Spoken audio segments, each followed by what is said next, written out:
gente sufre, y no se trata solo de que sienta dolor físico.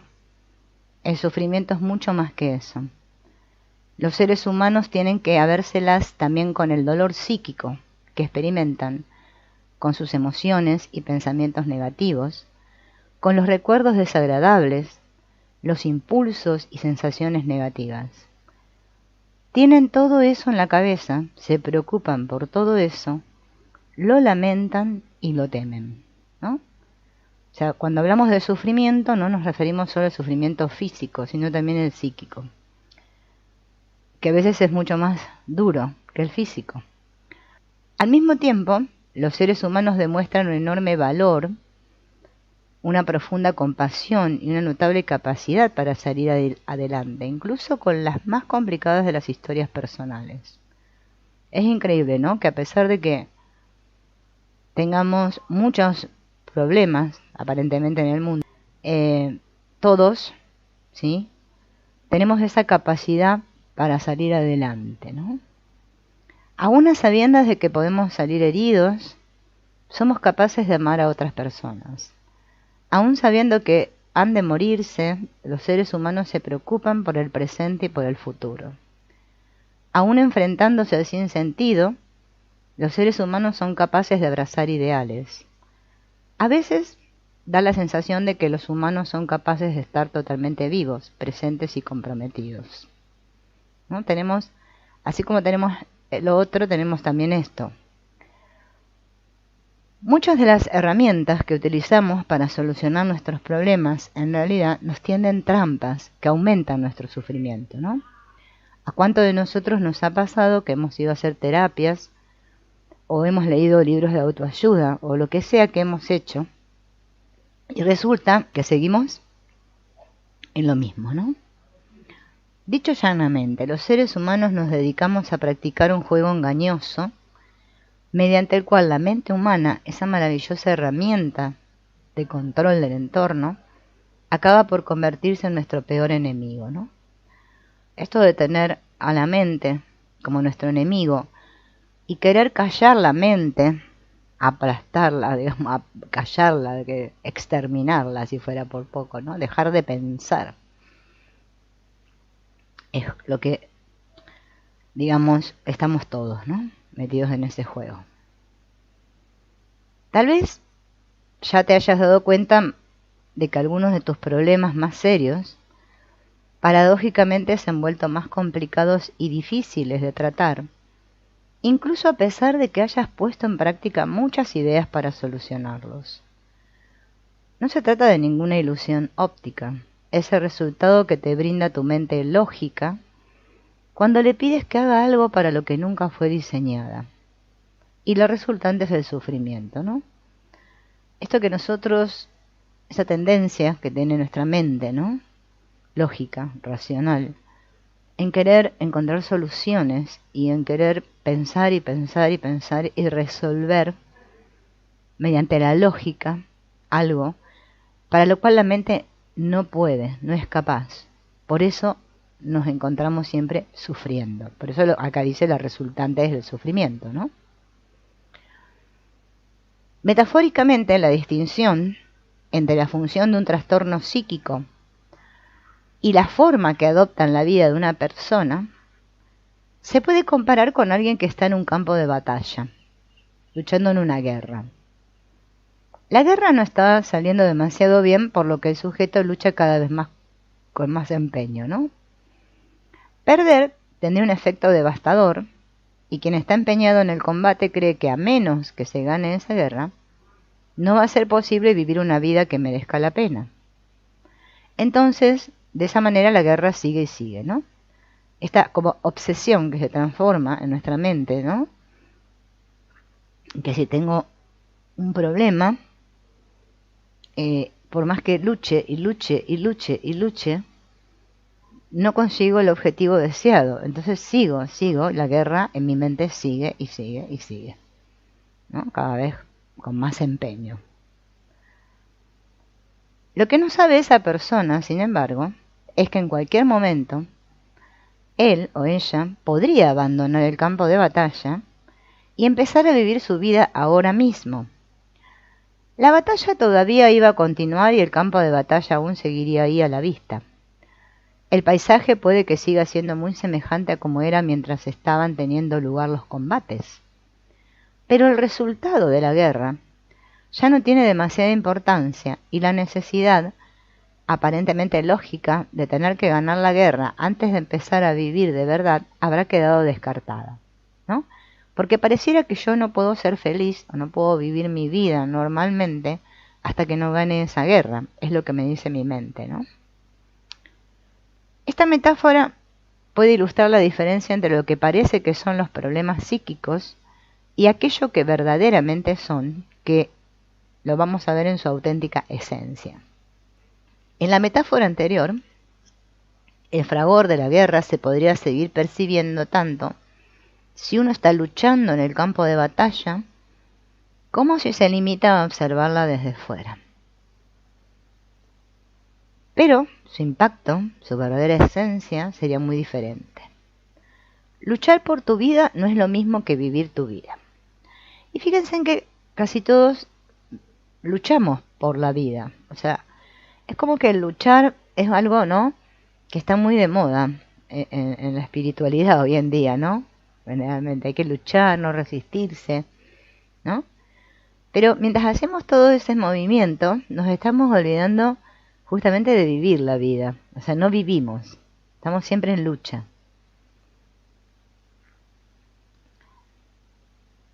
Vamos a ver un poco, ¿no?, esto del sufrimiento, como si el sufrimiento fueran arenas movedizas de la psique. Todos conocemos lo que son las arenas movedizas, ¿no? Imagínate que te encuentras a alguien que se ha caído en un pantano de arenas movedizas y resulta que alrededor no hay cuerdas ni ramas de las que esa persona pueda echar una mano. La única manera que tienes de poder ayudarle es hablándole o comunicándote con él o ella, y resulta que la persona grita socorro, sáquenme de aquí, y empieza a hacer lo que suele hacer la gente normalmente cuando se encuentra atrapada en medio de algo a lo que tiene miedo: luchar para salir de ese lugar. Cuando la gente cae de lleno en algo de lo que preferiría verse libre, ya sea de una mata de ortigas, de un charco de barro, en el 99,9% de los casos, la acción más eficaz consiste en caminar, correr, brincar o saltar fuera del problema. Fíjense en que nosotros tenemos todos esa tendencia, queremos que el problema desaparezca. Saltar, brincar, ¿no? Acá dan estos verbos, ¿no?, para definirlo, ¿no? Pero queremos salir del problema. El 99,9%. O sea, casi todos, ¿no? Pero con los pantanos de arenas movedizas no ocurre lo mismo. Para salir de un lugar es necesario levantar un pie y echarlo para adelante y luego el otro. Cuando tenemos que habérnosla con arenas movedizas, esa es una muy mala idea, porque una vez que se levanta un pie, todo el peso de la persona atrapada descansa solo sobre la mitad de la superficie de sustentación ocupada previamente, lo cual significa que la presión hacia abajo se duplica automáticamente. Además, la succión de las arenas movedizas alrededor del pie que se está levantando produce una presión aún mayor hacia abajo sobre el otro pie. Solo cabe esperar un resultado. Esa persona se va a hundir cada vez más en las arenas movedizas. Y es lo que sucede, ¿no?, con las arenas movedizas. No sé si han visto alguna película donde la persona que está atrapada en una arena movediza intenta salir y cada vez se hunde más, ¿no? Mientras observas a la persona atrapada en las arenas movedizas, ¿no?, puedes ver cómo todo este proceso empieza a desencadenarse. ¿Podrías decirle a gritos algo que le sirva de ayuda? Si entiendes bien cómo funcionan las arenas movedizas, podrías gritarle a esa persona para que deje de luchar y que procure tumbarse de plano, despatarrado, para aumentar el contacto con la superficie del pantano. En tal posición la persona probablemente no se hunda y podría ser capaz de ir chapoteando hasta ponerse a salvo, ¿no? Que deje de luchar, que deje de luchar. Parece que cuando dejamos de luchar es como que empezamos a ver la solución. Mientras estamos luchando no podemos ver la solución. En el momento en que esa persona está intentando salir de las arenas movedizas, el aumentar la superficie de contacto del cuerpo con las arenas puede que vaya en contra de toda intuición. Algunos de los que luchan por salir de un pantano puede que nunca comprendan que la acción más sensata y más segura que se puede intentar es permanecer en el pantano. Claro, a nadie se le va a ocurrir esto. Nuestras propias vidas pueden llegar a parecerse mucho a esta situación, salvo que las arenas movedizas en las que nos encontramos muchas veces son en cierto sentido interminables. Exactamente. ¿Cuándo llegarán a desaparecer de todo las arenas movedizas de un recuerdo traumático? Piensa, ahora mismo, en la vertiente psicológica que menos te guste de ti mismo y dedica un momento a reflexionar sobre la cuestión, ¿no? ¿Cuál es mi arena movediza? ¿En qué siempre yo estoy empantanado, ¿no? Fíjense en que hay problemas que son interminables. Vieron que siempre estamos con el mismo problema. Si tratamos de ver desde cuánto tiempo hace que tenemos ese problema, hasta nos cuesta darnos cuenta desde cuánto tiempo hace que lo tenemos. La mayor parte de la gente se da cuenta de que sus preocupaciones más profundas no se refieren a acontecimientos recientes. Sus preocupaciones más arraigadas ya estaban al acecho en segundo plano durante años, con frecuencia durante muchos años. Lo cual sugiere que los métodos habituales de solucionar problemas tienen pocas probabilidades de éxito, si funcionaran tan bien. ¿Por qué no han dado resultado después de todos esos años de esfuerzos continuados? Por otra parte, la propia larga duración de la mayoría de los esfuerzos psicológicos sugiere que los métodos normales de solución de problemas podrían ser, en sí mismos, una parte del problema. Lo mismo que los intentos por salir del pantano terminan por convertirse en un grave problema para quien está atrapado en las arenas movedizas, ¿no? Esos problemas que tenemos, que parece ser que nunca terminamos de salir, ¿no? O sea, como que son interminables. Hola Yolanda, bienvenida. Eso es lo que estamos planteando aquí.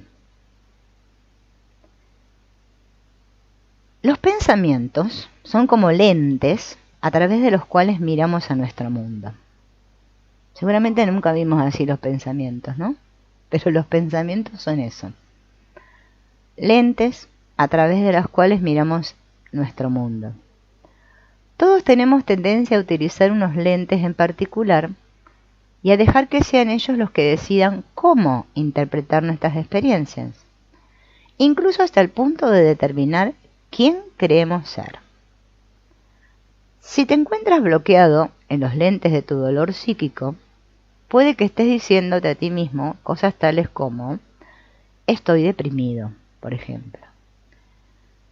Debido a la naturaleza del lenguaje, cuando nos encontramos ante un problema, nuestra tendencia es tratar de imaginar la manera de solucionarlo. A todos nos pasa eso. Intentamos salir del pantano de arenas movedizas. Cuando nos topamos con un contenido doloroso en nuestro interior, intentamos hacer lo que siempre hemos hecho, reajustarlo y transformarlo hasta conseguir librarnos de él. Pero la realidad del asunto es que la vida interna no se parece en nada a los acontecimientos externos, ¿no?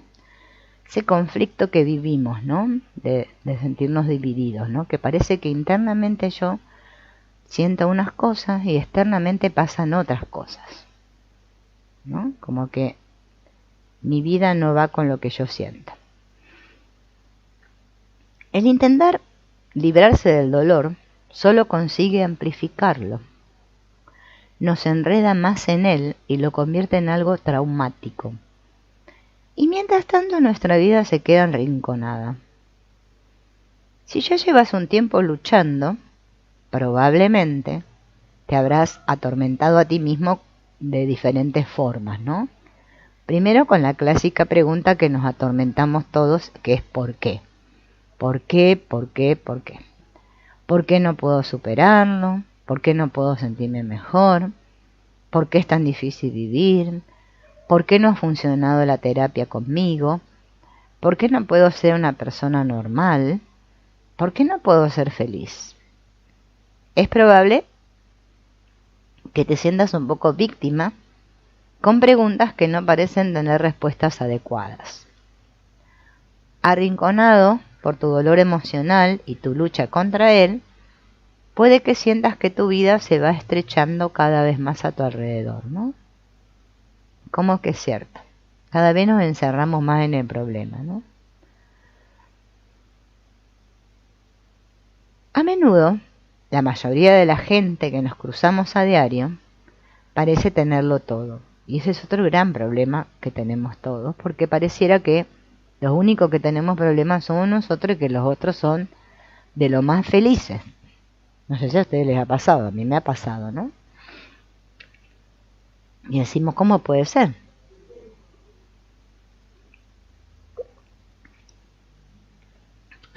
Que los demás no sientan culpa, no sientan nada de esto que a mí me pasa.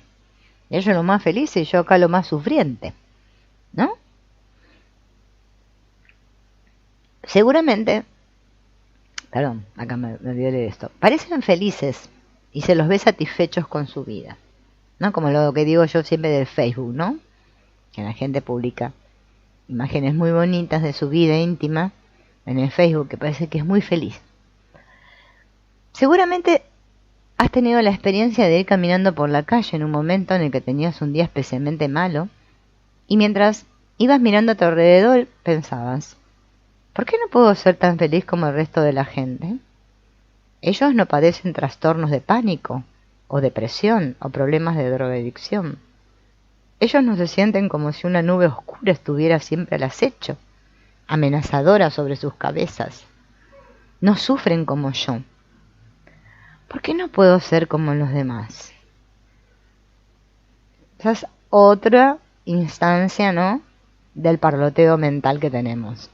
No solo estamos sumidos en nuestro problema, que estamos empantanados, que no sabemos cómo salir, que nos preguntamos por qué, sino que también nos comparamos con otros y vemos como que parece ser que la vida de otros es feliz y la nuestra no. La nuestra es triste. Aquí está el secreto. Ellos lo sienten y tú lo sientes. Todo el mundo sufre dolor. Esto es bueno saberlo, porque yo siempre digo, somos grandes actores. Entonces parece ser que hay otros que lo disimulan muy bien. Pero es que todos, toditos, sufrimos dolor. Todo el mundo. Todos los seres humanos. Si uno vive lo suficiente, ya habrá experimentado o experimentará más adelante la desgracia de la pérdida de alguien a quien se ama. Porque en esta vida nadie puede librarse de eso. A todos nos va a suceder, ¿no? Cada persona concreta ha experimentado o experimentará dolor físico. Todos, siempre algo nos ha dolido. Que la muela, que el pie, que no sé, la cabeza, que algo siempre nos ha dolido. Todo el mundo ha sentido tristeza. Todo el mundo ha sentido vergüenza, ansiedad, miedo y pérdidas. Todos tenemos recuerdos que nos resultan embarazosos, humillantes o vergonzosos. Todos llevamos ocultos en el interior secretos dolorosos. Nos esforzamos en mostrar caras radiantes, ¿no? O sea, por más que estemos muy mal, ponemos cara de que estamos bien, de feliz cumpleaños, ¿no? Simulando que todo va bien, que nuestra vida es inmejorable.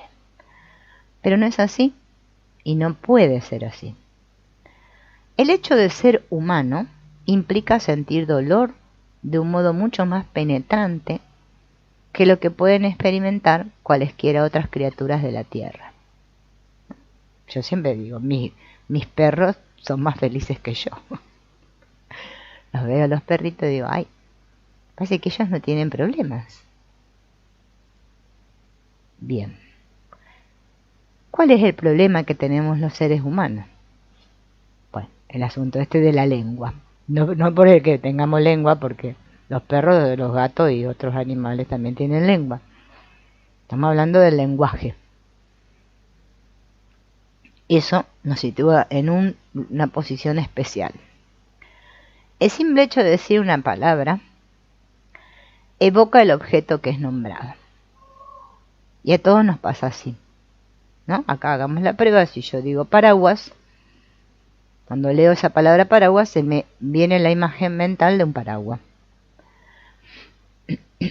Pero, y no pasa nada, ¿no? Es inocuo, como dice acá, es inocuo. Me imagino, digo paraguas, me aparece la imagen de un paraguas, no pasa nada. Pero imagínate el efecto que tendría si el objeto nombrado fuera algo temible. Cualquier cosa que te recordara ese nombre, por ejemplo, a una persona, tendría la capacidad de hacerte sentir miedo, ¿no?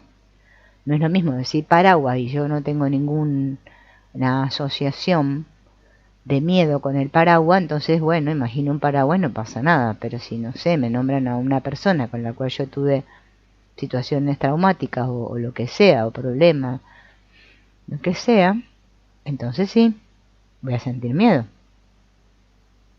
Sería como si todo lo que, por ejemplo, un perro, ¿no?, necesitara para sentir miedo, no fuera una patada de verdad, sino el pensar en la patada que le iban a dar, ¿no? Por ejemplo, el perro, por ejemplo, si le dan una patada, ¿no?, él no siente miedo por pensar en la patada, ¿no? Porque no entiende esto del lenguaje verbal, no tiene ese problema que tenemos nosotros, ¿no? Es exactamente la situación en la que me encuentro, en la situación en la que todos los humanos nos encontramos debido al lenguaje. Cada palabra representa una imagen, ¿no? Y entonces esa imagen que nos trae ese recuerdo es el que nos hace sentir lo que sea que nos haga sentir, ¿no? A cada uno diferente, ¿no? Hola Electrolabs. Gracias, igualmente. Entonces, esto, bueno, yo creo que ustedes también, porque a mí también siempre me llamó la atención, ¿no? Este asunto que tenemos nosotros, de que mediante el habla, que además de usarla para comunicarnos, ¿no? Fíjense en que hay ciertas palabras que nos provocan ciertas asociaciones en nuestra psique que nos hacen sentir miedo o ansiedad o bueno, o lo que sea, ¿no? Veamos un ejemplo. Supongan que tenemos que tomarnos un momento para pensar en la cosa más vergonzosa que hayamos hecho. No porque la cosa sea vergonzosa en sí, sino la cosa que hemos hecho en nuestra aparente historia que nos ha provocado mucha vergüenza, ¿no? Ya nomás de pensar en ese momento en el que tal situación vergonzosa como nos hizo sentir, ¿no? Fíjense en como que aparece, como si la escena apareciera toda en el momento acá presente y yo volviera a sentir lo que sentí en ese momento.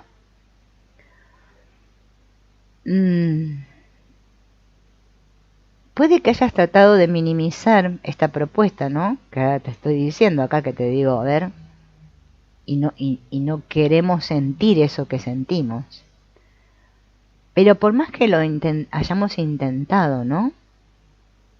Es como que el sentimiento empieza a surgir mientras evocamos alguna escena de nuestro pasado y cómo nos comportamos en ella, ¿no? Sea la situación que sea, no importa. Lo importante es cómo me siento en este momento si yo traigo a mi mente el recuerdo de esa situación vergonzosa que viví en el pasado. Lo único que ha ocurrido aquí en realidad, ¿no?, es que es como si hubiésemos estado viendo unas marcas de tinta sobre el papel. la situación ya no está más frente a nosotros, pero es como que algo que quedó grabado, ¿no? En alguna parte, como una mancha de tinta. Debido a que las reacciones que los humanos verbales aprendemos en un sentido, luego las desviamos en dos.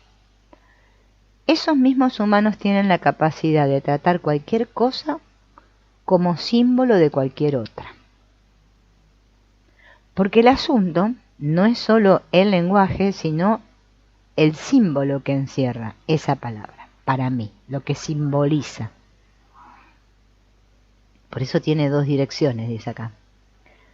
La etimología de la palabra símbolo significa considerar como igual. Y debido a que tú reaccionas frente a la tinta de este papel simbólicamente, las palabras que simplemente estoy leyendo consiguen provocarme una reacción, porque quizás me recuerdan algún acontecimiento vergonzoso de mi pasado.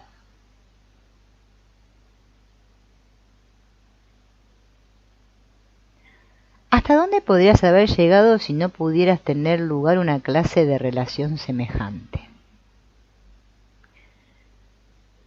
Fíjense, el perro, por ejemplo, que no tiene la capacidad del lenguaje como nosotros, sabe cómo evitar el dolor, ¿no? Si sabe que yo le di una patada, o sea, X persona, ¿no? Le di una patada, entonces va a evitar a esa persona y va a evitar a ese pie de esa persona, ¿no?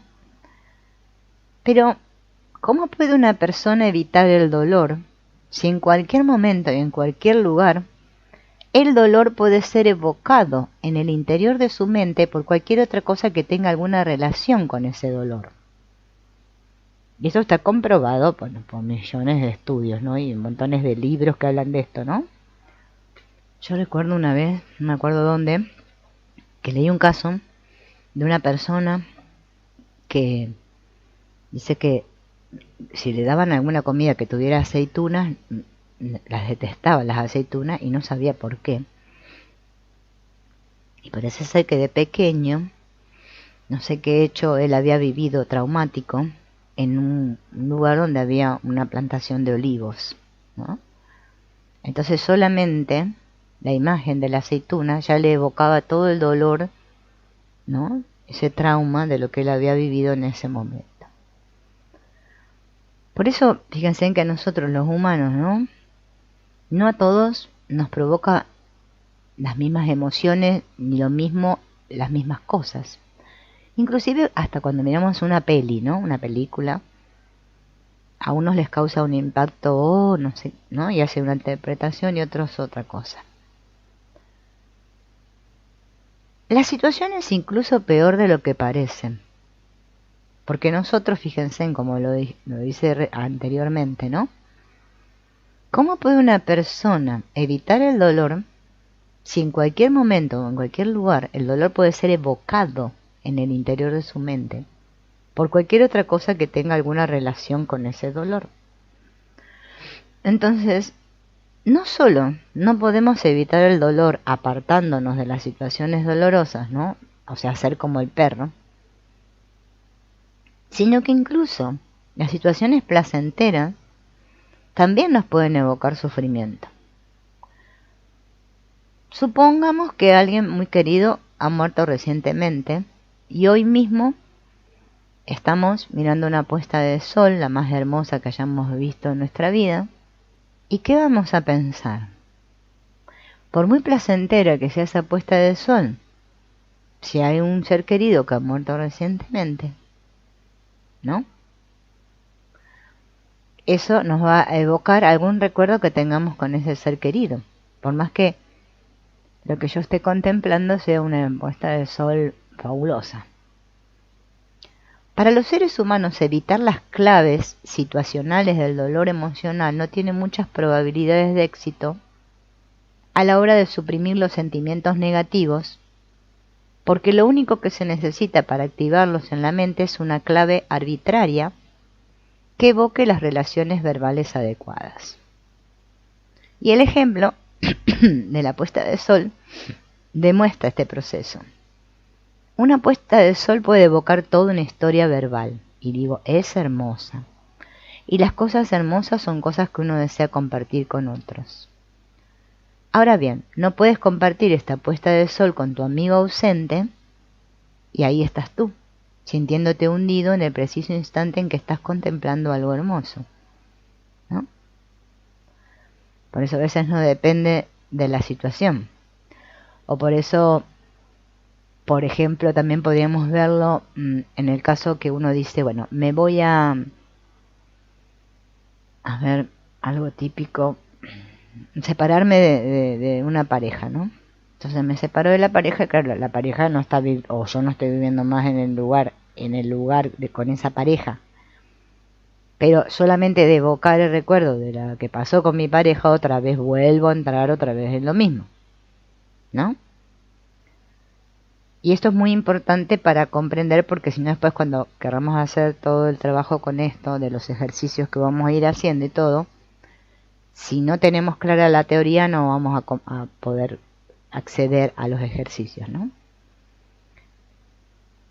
Actuando a la desesperada, los humanos intentamos llevar a cabo una acción, en apariencia muy lógica, y empezamos por intentar evitar el dolor mismo. Nosotros siempre estamos tratando de evitar el dolor y buscar el placer, ¿no? A nadie le gusta sentir dolor. Y por lo general lo hacemos de manera desesperada, y es cierto.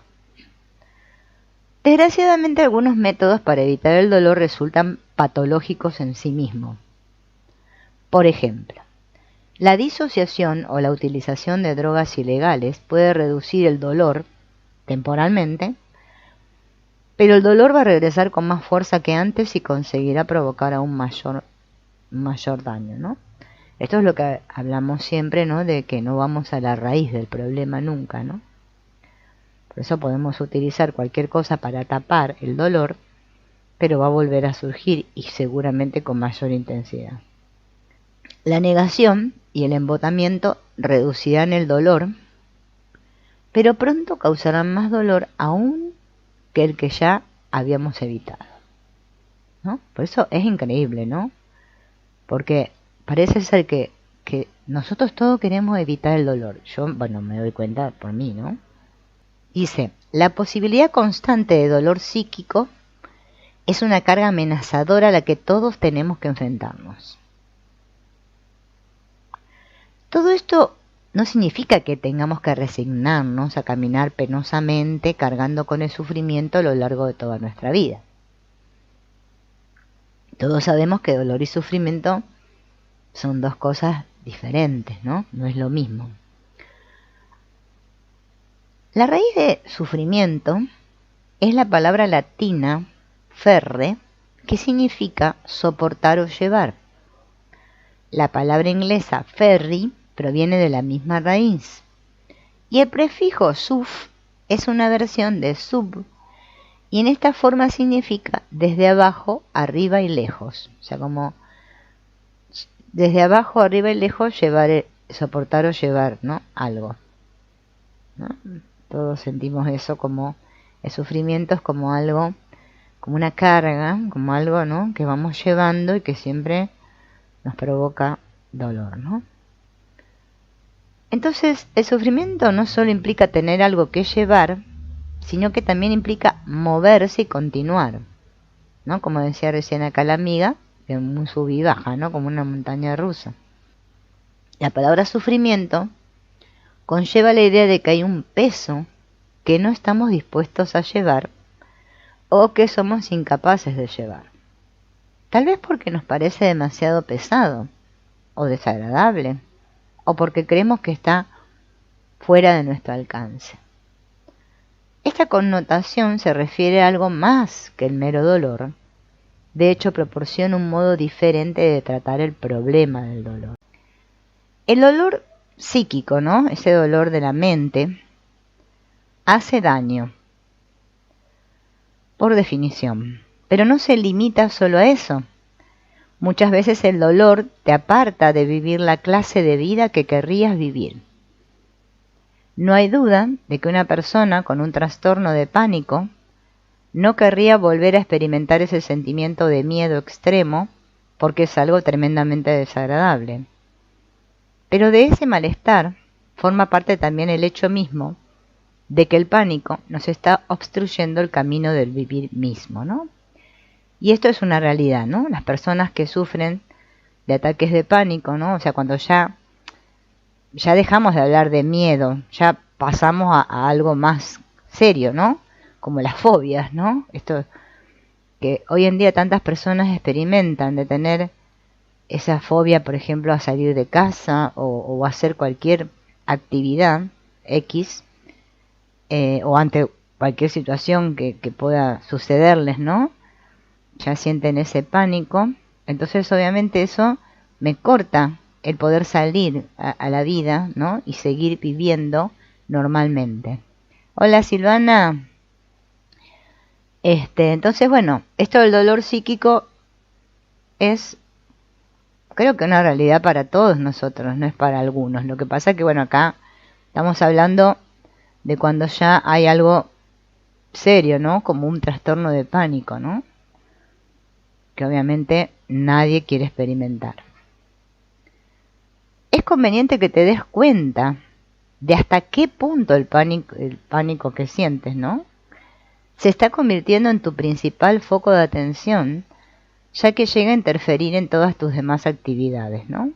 Estamos hablando ya de este miedo, ¿no? Que paraliza, ante el cual nosotros ya cambiamos toda nuestra performance de vida, porque como estamos todo el tiempo en ese pánico, obviamente nos impide hacer cualquier otra cosa, ¿no? Pero vamos a imaginar por un momento que alguien nos toca con la varita mágica, que sería lo hermoso, que nos toquen con la varita mágica y todo desaparezca, ¿no? En este caso, alguien nos toca con la varita mágica y el pánico desaparece, se esfuma, ¿no? Entonces imagino que me despierto una mañana y de pronto, sin ninguna razón, la depresión crónica que he estado padeciendo durante todos estos años, o ya sea ansiedad, preocupación, bueno, cualquier conflicto emocional que experimentemos, de repente descubrimos que desapareció, así, por arte de magia. Todo el dolor se ha terminado, ¿no? Y las preguntas son, ¿qué haríamos si esto sucediera, no? Pero literalmente, ¿no? ¿Qué haríamos? ¿Cómo querrías que fuera tu vida? ¿Hasta qué punto tu lucha psíquica ha estado interfiriendo en tus metas y aspiraciones? ¿No? Nos preguntaríamos, ¿qué haríamos si todo ese dolor de repente desapareciera? Por arte de magia, ¿no? Si sufres un trastorno de pánico, puede que te sientas demasiado asustado para implicarte en actividades que en una situación normal llevarías a cabo por el propio miedo a que el pánico pueda hacer acto de presencia. Puede que ya no te atrevas a ir al supermercado porque temes que allí podría darte un ataque de pánico, ¿no? Porque este es otro inconveniente con el que se encuentran las personas que sufren estas fobias, ¿no? O estos ataques de pánico, porque piensan que les va a dar en cualquier lugar, ¿no? Tal vez te sientas incómodo en reuniones sociales porque no quieres que nadie se dé cuenta de tu pánico. Tienes amigos con los que te sientes seguro, pero también dependes de sus propios programas y disponibilidad. Y empiezas a vivir tu vida adaptándola a tu problema, y el resultado es que la vida se te va volviendo más y más limitada y cada vez menos flexible, ¿no? Y esto es lo que sucede, ¿no? Ir restringiendo cosas que antes hacíamos y que de repente dejamos de hacer debido a que tenemos miedo que nos dé miedo, ¿no? Que nos agarre ese ataque de pánico.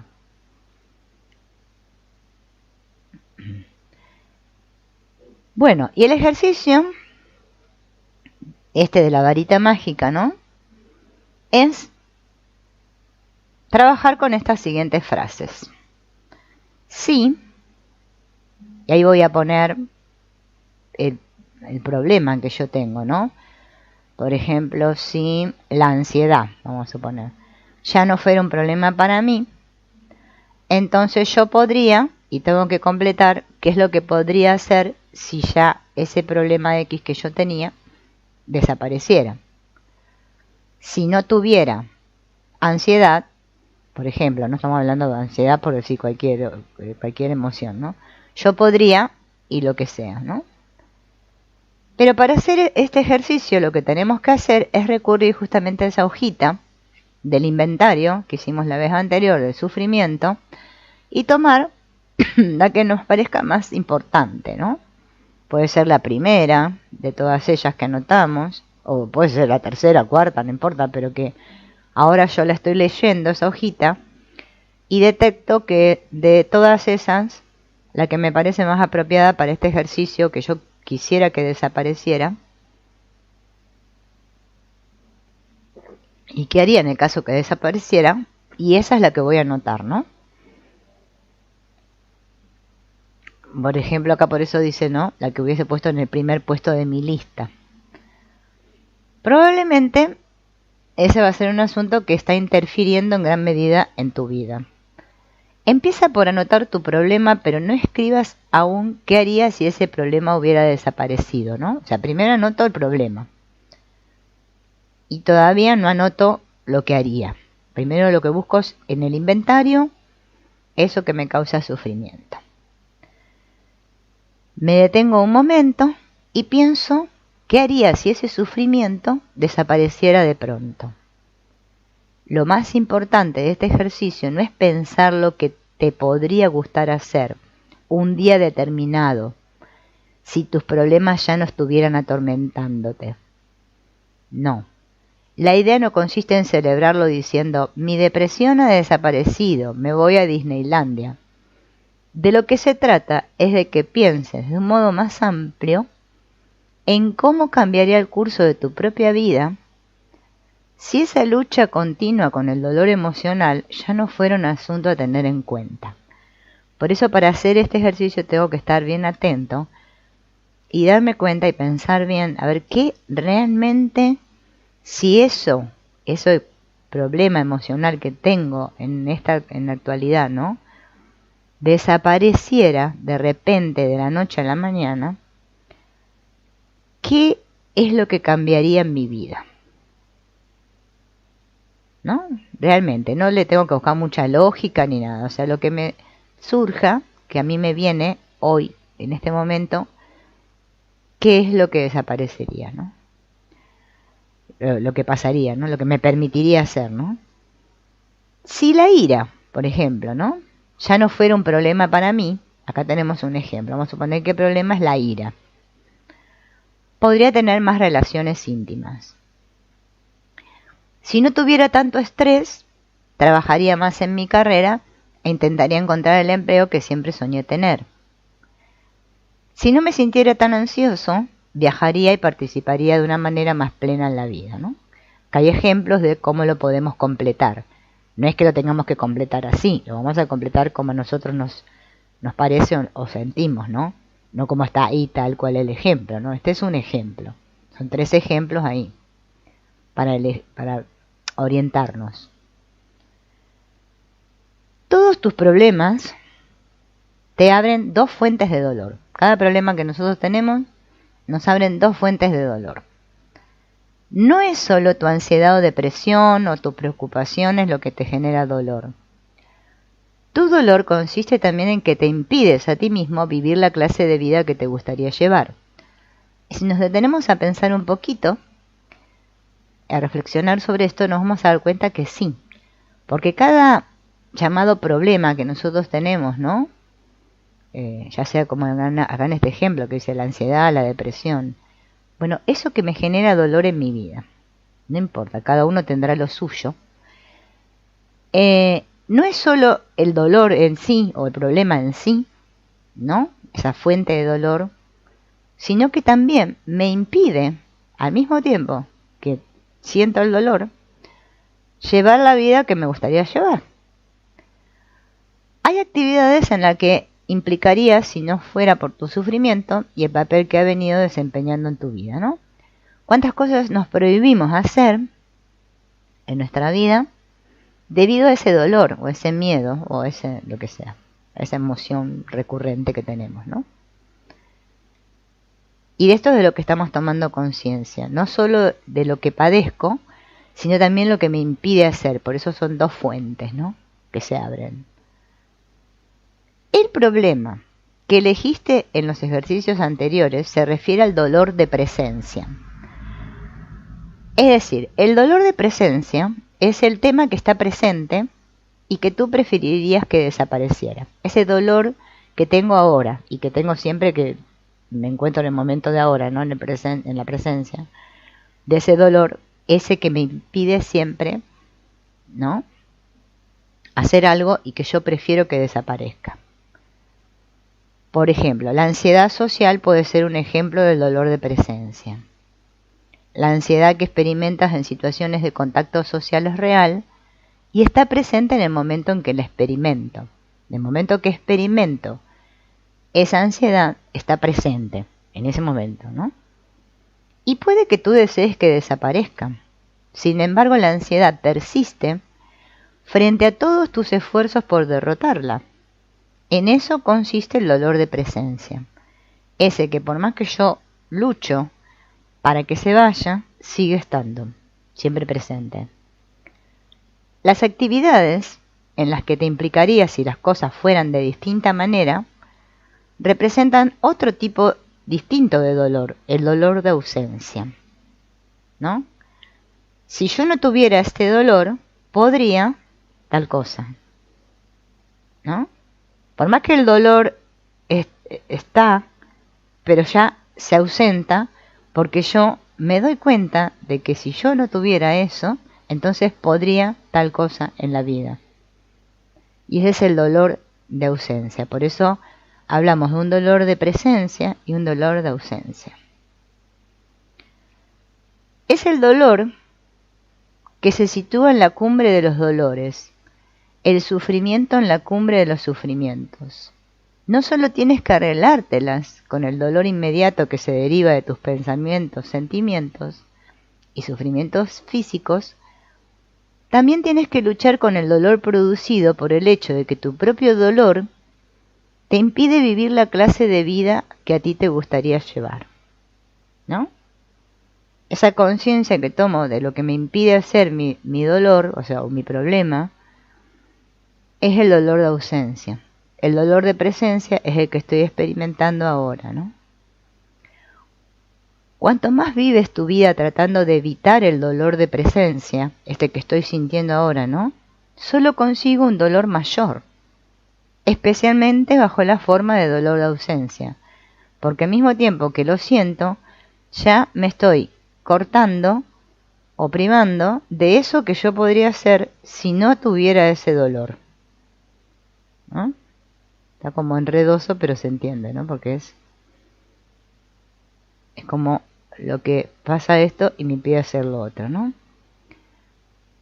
Mientras más me empeño en librarme del dolor de presencia, mayor dolor de ausencia he estado experimentando, ¿no? O sea, a mayor dolor, o sea, más lucho contra el dolor ahora en mi presente, más dolor de ausencia voy a sentir o voy a experimentar. Si es esto lo que te ha ocurrido, tal vez hayas sentido que la vida se cerraba a tu alrededor y puede que te hayas sentido atrapado en una especie de trampa, ¿no? Es esto que nos sucede a todos cuando decimos, no, pero esto es imposible. Nunca voy a poder con esto, no lo voy a lograr, ¿no? ¿Vieron esas trampas en las que nos encerramos a nosotros mismos porque sentimos que con eso no vamos a poder nunca, ¿eh? Por eso ahí nos damos cuenta que estamos en lucha.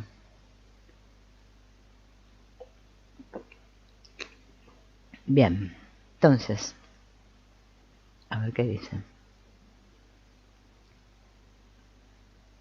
Obviamente que todo esto está sucediendo en nuestras mentes. ¿Pero qué es esto de la mente humana? ¿Por qué somos tan diferentes de los pájaros que vemos volar desde la ventana? ¿Y por qué sufrimos de este modo? Este tipo de preguntas han confundido a la humanidad durante millones de años. La conducta humana está dirigida en buena medida por redes de relaciones mutuas denominadas marcos relacionales, ¿no? Se denominan así, y ahora vamos a ver por qué eso se llaman marcos relacionales. Tales relaciones constituyen el núcleo del lenguaje y de la cognición humanos y nos permiten el aprendizaje sin necesidad de tener una experiencia directa. Por ejemplo, un gato no tocará 2 veces una estufa caliente, pero necesita haberlo hecho al menos la primera vez para hacerse una idea. En cambio, un niño no necesita tocarla nunca para aprender, porque verbalmente que la estufa puede quemar. En el mundo externo, esta habilidad resulta una herramienta inigualable, pero, en términos de experiencia interna, las reglas verbales pueden llegar a limitarnos la vida en modo increíble, ¿no?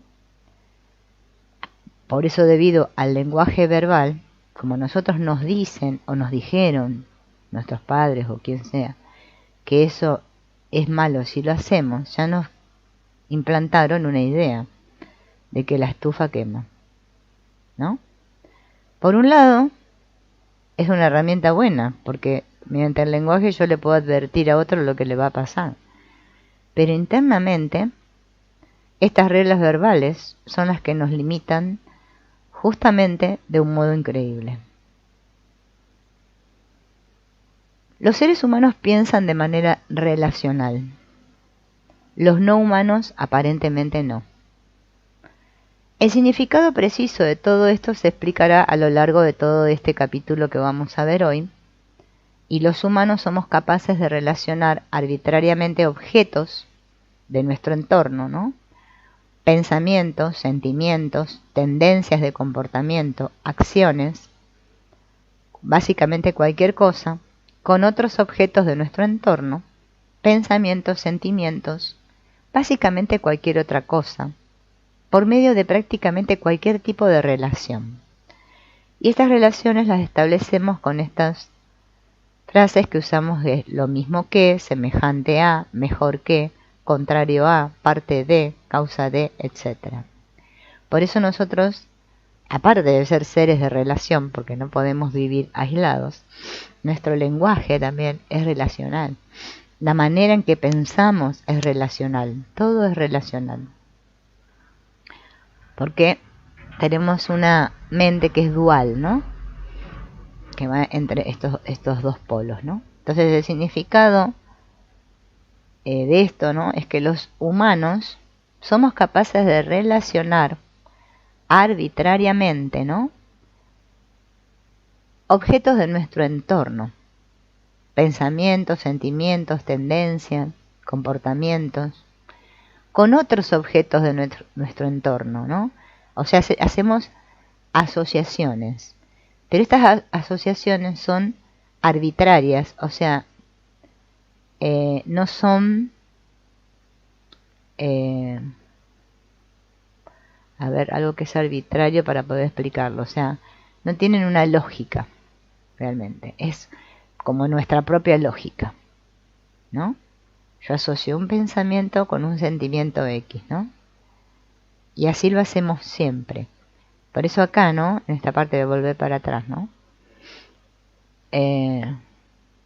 O sea, una cosa la asocio con otra cosa de mi entorno, ¿sí? Y establezco esas relaciones mentales, ¿no? Usando esto lo mismo que, ¿no? Por ejemplo, bueno, esto que me pasa es lo mismo que pasa acá, en esta situación, ¿no? O es semejante a esto. O si no, comparamos, es mejor que, o es diferente a, o es parte de, o es a causa de. Siempre estamos estableciendo relaciones, ¿no? Hola Yolanda, bienvenida. Y eso es lo que tenemos que tener en cuenta, de que el lenguaje es relacional. Esta característica de ser relacional, el pensamiento, el lenguaje, todo es relacional, resulta esencial para el funcionamiento de la mente humana, porque constituye nuestra ventaja evolutiva clave y le ha otorgado a la especie humana un papel dominante en el reino animal. La capacidad de pensar en forma de relaciones nos permite analizar conscientemente nuestro entorno, desarrollar herramientas, encender fuego, crear arte, fabricar ordenadores, incluso crear impuestos. Pero esta misma capacidad también es la que genera el sufrimiento. O sea que por un lado es bueno porque nos permite, debido a determinados conocimientos previos que tengo, poder relacionarlos con otros para fabricar algo nuevo o inventar algo, lo que sea. Pero al mismo tiempo es justamente esa capacidad de relacionar que nos genera el sufrimiento. O sea que por un lado es bueno y por otro lado no, nos perjudica, ¿no? A menudo las palabras sobre el lenguaje fueron previamente metáforas y su etimología se centra en un núcleo de relaciones. Por ejemplo, la palabra símbolo, que proviene de la antigua raíz griega bol, que significa lanzar, combinada con sim, que significa lo mismo. Símbolo literalmente significa lanzar como lo mismo. Cuando nuestras mentes nos lanzan palabras, tales palabras nos parecen precisamente las mismas cosas a las que en realidad se refieren, ¿no? Esto es como lo que vimos la otra vez, ¿no? Que cuando yo pienso paraguas, se me aparece la imagen de paraguas en la mente, ¿no? Enseguida lo relaciono con un símbolo. Automáticamente la mente hace eso. Cuando pensamos, lo que hacemos es relacionar acontecimientos de manera arbitraria. Los símbolos traen de nuevo objetos y acontecimientos porque están relacionados con esos acontecimientos como si fueran lo mismo, ¿no? Son asociaciones, que fíjense en que ya Carl Jung, ¿no? En su método de las asociaciones, bueno, Freud también me parece que trabajaba, bueno, los psicólogos trabajan mucho con las asociaciones, ¿no? Porque yo asocio algo con otra cosa. Tales símbolos entran a formar parte de una amplia red que nuestra mente genera y expande continuamente a lo largo de nuestra vida, ¿no? Es como, así como fíjense en las neuronas, ¿no? Del cerebro están como redes. Por eso, bueno, todo es una red, ¿no? Por eso todo es sistémico. Por eso a mí me gusta tanto esto de la sistémica, de las constelaciones, porque te aclaran muchas cosas, porque te vas dando cuenta que, bueno, así como nosotros mismos formamos un sistema en sí mismo, este sistema está relacionado con otros sistemas, forma parte de otro sistema, de otro sistema, de otro sistema. Podríamos nombrar varios tipos de marcos relacionales que establecemos, ¿no? Uno de ellos son los marcos de coordinación, en los que decimos cosas como lo mismo que, semejante a, como, esto es lo mismo que, ¿no? Como la coordinación entre dos cosas, ¿no?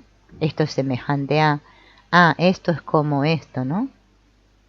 Marcos temporales y causales, que incluyen el antes y el después. Cuando decimos, si pasa esto, entonces lo otro. A causa de esto, entonces lo otro, ¿no? Esto es padre de esto, ¿no? Y así. Marcos comparativos y evaluativos, ¿no? Por ejemplo, cuando yo comparo, ¿no? Y digo, mejor que, esto es mejor que, aquello es mayor que, aquello es más rápido, más bonito. Marcos deícticos, que son marcos que se refieren a la perspectiva del hablante, como decir yo, tú o aquí, allí. Marcos espaciales, cuando me refiero a la distancia, ¿no? Si está cerca o está lejos. Así es nuestro pensamiento y nuestro lenguaje, ¿no? Y así como vimos el otro ejercicio, ¿no? De la varita mágica, de que si me desapareciera el dolor ese, el problema ese, podría ser tal cosa. Ahora vamos a ver otro ejercicio que se llama relacionar cualquier cosa con cualquier otra, ¿no? Todos estos ejercicios son buenos hacerlos, ¿no? Porque, digamos, lo que nos permite, digamos, comprobar si es cierto es hacer el ejercicio, porque si me lo quedo así en la mente es como que es una cosa que digo, sí, y no nos sirve, está bueno ponerse, primero hacer el inventario, como dijimos la otra vez, ¿no? El sufrimiento y desde cuánto hace que lo tenemos. Después, bueno, dedicarse a hacer esto de, si me imaginara que mi problema desaparece, qué cosas me permitiría hacer. Y ahora este ejercicio que sigue, que es relacionar cualquier cosa con cualquier otra para que comprobemos que realmente nuestra mente funciona así. Relaciono cualquier cosa con cualquier otra, ¿no? Y así funcionamos, ¿no? Como dice Silvana, ¿no? Que somos seres lingüísticos, claro, y simbólicos. En nuestro lenguaje es así. Por eso es como que somos tan complejos, ¿no? A veces ni nos entendemos ni nosotros. Menos vamos a entender a los demás. Entonces, lo que hay que hacer acá es escribir un nombre concreto, ¿no? Puede ser cualquier objeto o animal o lo que sea que me venga a la mente, ¿no? Y a continuación escribir otro nombre concreto. Sin pensarlo mucho. O sea, lo que me venga, ¿no? Yo hago tortuga y no sé, después pongo lechuga, que yo, no sé, ¿no? Dos objetos o dos animales también pueden ser. O un objeto y un animal, ¿no? Y después de que escribí eso, ¿no? Así inconscientemente, ¿no? Sin pensarlo demasiado. Ahora sí voy a mirar a ver qué escribí. Y ver si puedo darme cuenta de qué manera el primer objeto que escribí se parece al segundo. Cuando haya conseguido una buena respuesta, preguntarme, ¿de qué manera es el primero mejor que el segundo? ¿No? Vamos a suponer que escribimos tortuga y lechuga, ¿no? Entonces vamos a decir, sí, la tortuga es mejor porque es un animal y, no sé, camina y, no sé. En cambio la lechuga es un vegetal, no hace nada, qué sé yo. Cuando tenga una respuesta, me voy a preguntar, ¿de qué manera el primero es padre del segundo? ¿Puede ser el primero padre del segundo? O sea, tener más primero, o sea, origen, ¿no? Haber dado origen al segundo. Encontrar una respuesta a la última pregunta puede que no nos resulte demasiado sencillo, porque es cierto, yo escribí tortuga y lechuga, voy a decir, pero ¿qué tiene que ver la tortuga con la lechuga, no? Pero no hay que desanimarse porque la respuesta en algún punto nos va a llegar. ¿De qué manera el primero es padre del segundo, no? Puede ser que me venga que la lechuga es el alimento que come la tortuga, ¿no? Tendría que haber una tortuga para que la lechuga pueda hacer comida, por ejemplo, ¿no? Por decir algo, ¿no? La última pregunta tal vez sea la más difícil, pero si me empeño siempre podré encontrar una respuesta. Y observa que las buenas respuestas, de alguna manera, parecen reales en el sentido de que la relación que tú estableces parece estar realmente en o justificarse por relacionados. Es decir, la mayor parte de las veces no parecen arbitrarias en absoluto, ¿no? Acá puse la definición de arbitrario para que se entienda bien, ¿no? Que es un adjetivo que significa que depende solamente de la voluntad o del capricho de una persona. Y no obedece a principios dictados por la razón, ¿no? La lógica o las leyes, ¿no? O sea que tiene lógica para mí, pero no es la lógica pura, ¿no? Es lo que a mí me parece, para decirlo así, de una manera más criolla. Entonces, las buenas respuestas, de alguna manera parecen reales, en el sentido de que la relación que tú estableces parece estar, ¿no? Justificar los objetos relacionados. Para mí, pero no para todo, ¿no? La mayor parte de las veces no parecen arbitrarias en absoluto. Este ejercicio demuestra que la mente puede relacionar cualquier cosa con cualquier otra cosa por cualquier medio. Técnicamente esto sugiere que las respuestas relacionales son aplicables arbitrariamente. Este hecho se nos oculta a la vista porque la mente justifica las relaciones mediante características que abstrae de los propios hechos relacionados. Y fíjense en que así funciona nuestra mente, ¿no? Como puedes comprobar con este ejercicio tan tonto, tal relación no puede ser completamente cierta. No puede ser que de hecho cualquier cosa realmente pueda ser el padre de cualquier otra. Aunque tu mente encuentre siempre una justificación para esa u otra relación. Ahí nos comenzamos a dar cuenta, ¿no? De cuán, como digo, no retorcida funciona nuestra mente. Claro, lo que para mí es cierto, para el otro no. Porque hay que ver qué pensamientos, como el pensamiento trabaja dentro de marcos relacionales, qué relaciones establecí yo, diferentes a la que puede, no sé, no, que puede, ¿cómo es? Establecer otro, ¿no? Por eso dicen que la más difícil es la última, porque claro, hasta las 2 preguntas primeras podíamos responder, pero cuando llegamos a la tercera, ya ahí se nos complicó. Porque decíamos, ¿cómo relaciono que la tortuga es padre de la lechuga? Ya no me cerraba, ¿no? Este es el tema esencial. Los seres humanos sufren en parte porque son criaturas verbales. Si esto es realmente así, entonces el problema es el siguiente.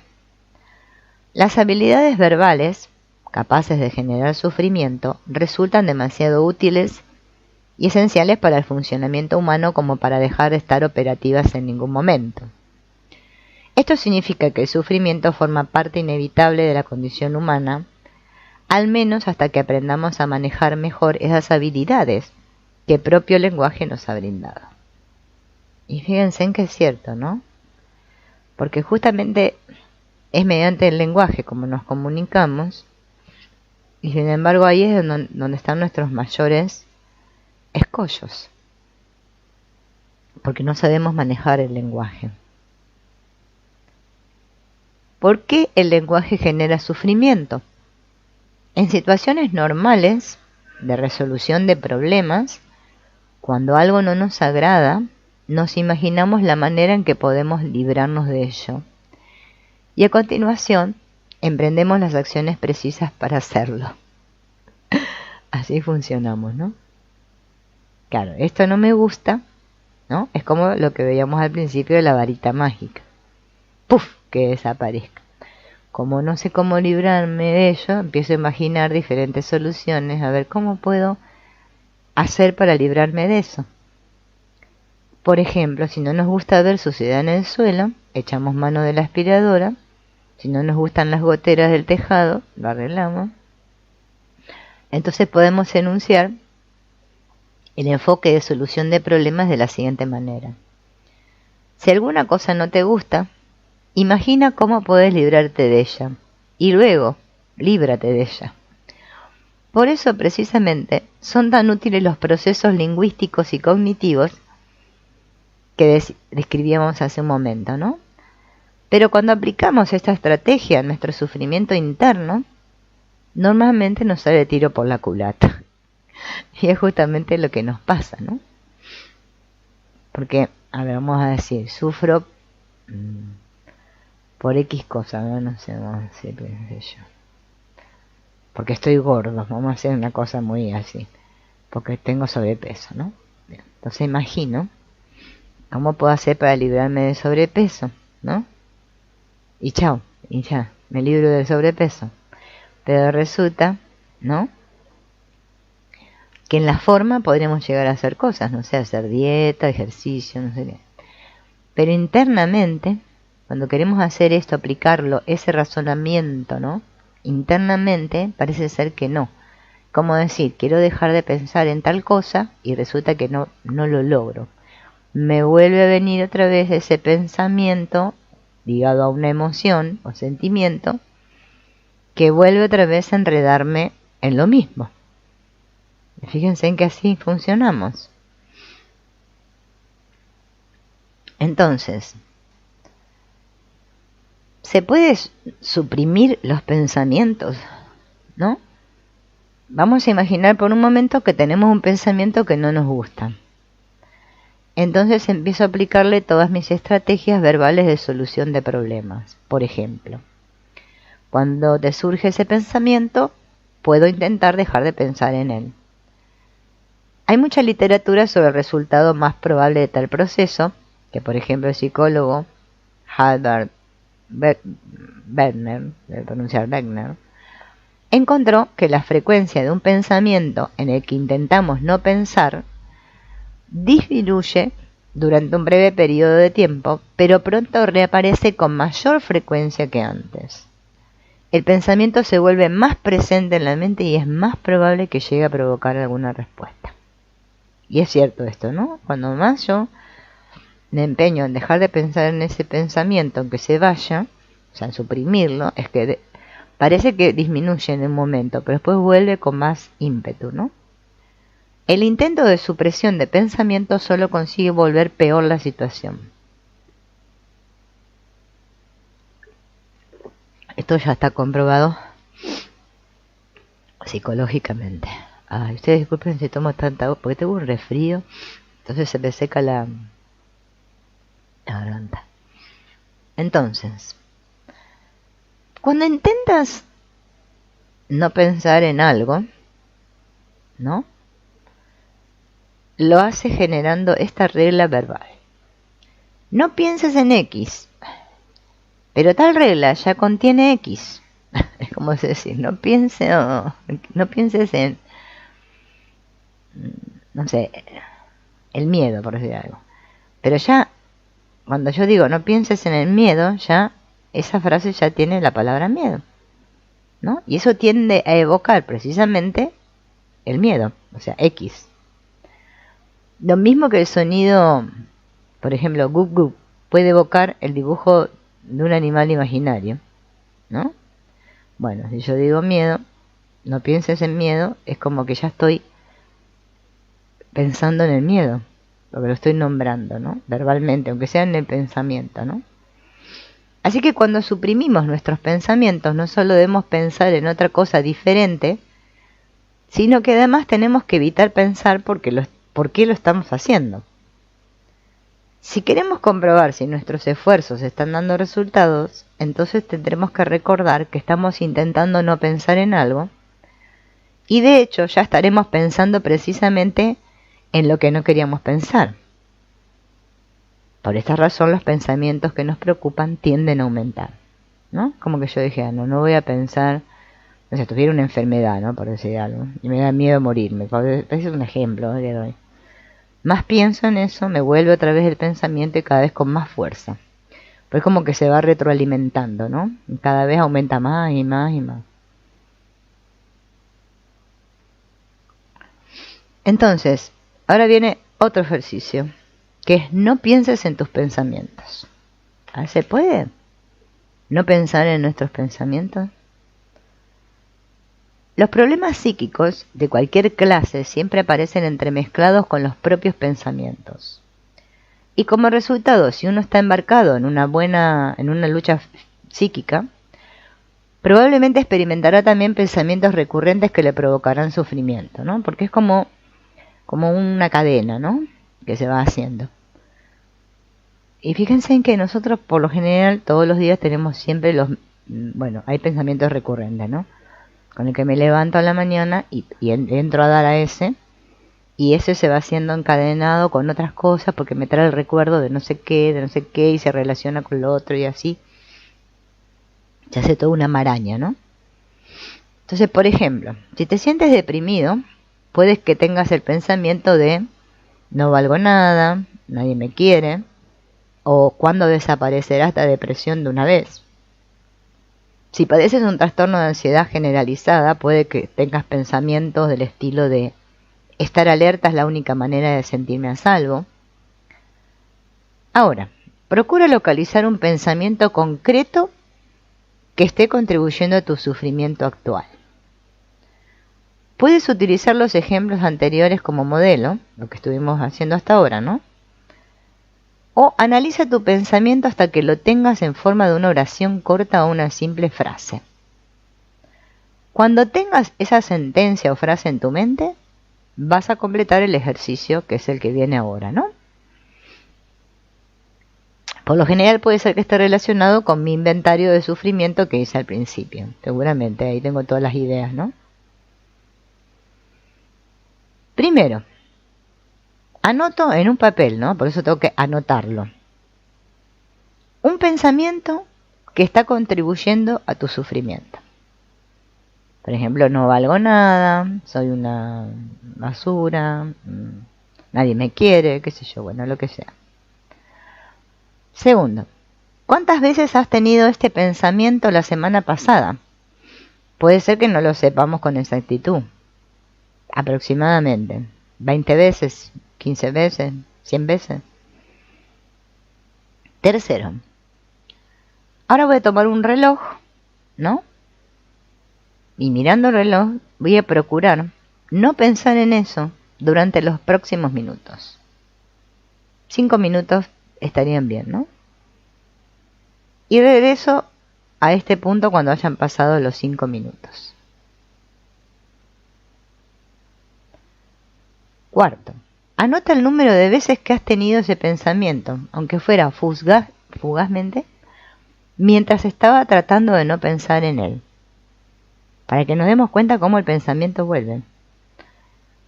Quinto, tómate otros 5 minutos y permítete pensar lo que quieras. Y regresa una vez que hayas terminado. ¿Cuántas veces has pensado en tu pensamiento cuando te permitiste pensar en cualquier cosa que se te ocurriera? O sea, digo, bueno, voy a pensar en otra cosa, ¿sí? Pongamos que estaba justamente pensando en ese pensamiento que decía, no valgo nada. Entonces digo, no voy a pensar más en eso. Y empiezo a pensar, no sé, en qué, lo que voy a hacer la semana que viene, que yo, lo que sea. Pero mientras estoy pensando en eso, tengo que tomar conciencia, a ver de cuántas veces se infiltra ese pensamiento en esto que estoy pensando ahora, que es otra cosa, aparentemente, ¿no? Que me estoy permitiendo pensar en otra cosa, ¿no? Para poder tomar conciencia, ¿no? De la fuerza que tiene, ¿no? Este es un ejercicio que es para tomarse, bueno, quizá si ya nos descubrimos que lo hacemos, capaz que no lo querramos hacer el ejercicio, pero estaría bueno para reafirmar y darme cuenta que es así como funcionamos. Cuando empezaste a intentar eliminar tus pensamientos, ¿cuál fue tu experiencia? ¿Se hicieron menos fuertes, menos intensos, menos evocadores? ¿O resultó que se volvieron más envolventes, más centrales e incluso más frecuentes? Si tu experiencia se acercó más a la segunda descripción que a la primera, entonces este ejercicio te habrá servido para ilustrar un punto muy importante, que es inútil e incluso ineficaz intentar librarse de los pensamientos que no nos gustan. Y es realmente una realidad, ¿eh? Yo lo he comprobado muchas veces. Bueno, los que han hecho el trabajo de Byron Katie seguramente se habrán dado cuenta, porque Byron Katie lo dice, ¿no? En sus libros, en todos sus libros ella tiene escrito el trabajo, ¿no? Ese que ella propone. Y ella dice que es imposible controlar la mente. Sin embargo, hay personas en YouTube que enseñan cómo controlar la mente. O hay muchos maestros, ¿no? Que dicen, ay, vamos a hacer así que vamos a controlar. No, y es imposible. O sea, el ejercicio, ¿no? Eficaz consiste en, como dice Byron Katie, ¿no? Abrazar mis pensamientos con amor. O sea, es que en realidad, hablando criollo, decía, no darles bola. O sea, dejarlos que pasen, como si fueran nubes. Pum, pum, pum.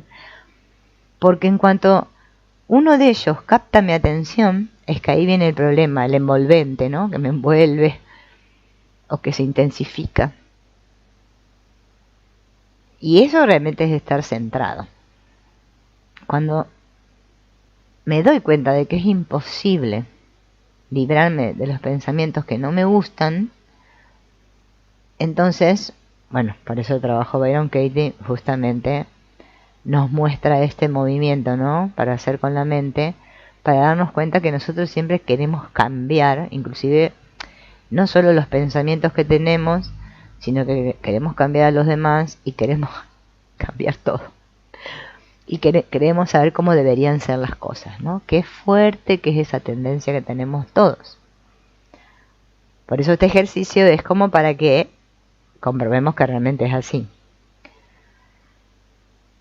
Ello puede ser debido a la presencia de importantes pensamientos negativos de carácter personal que ya estén siendo, de hecho, objetivos de intentos de supresión habituales, con los que tales pensamientos ya están teniendo lugar con una frecuencia más elevada, ¿no?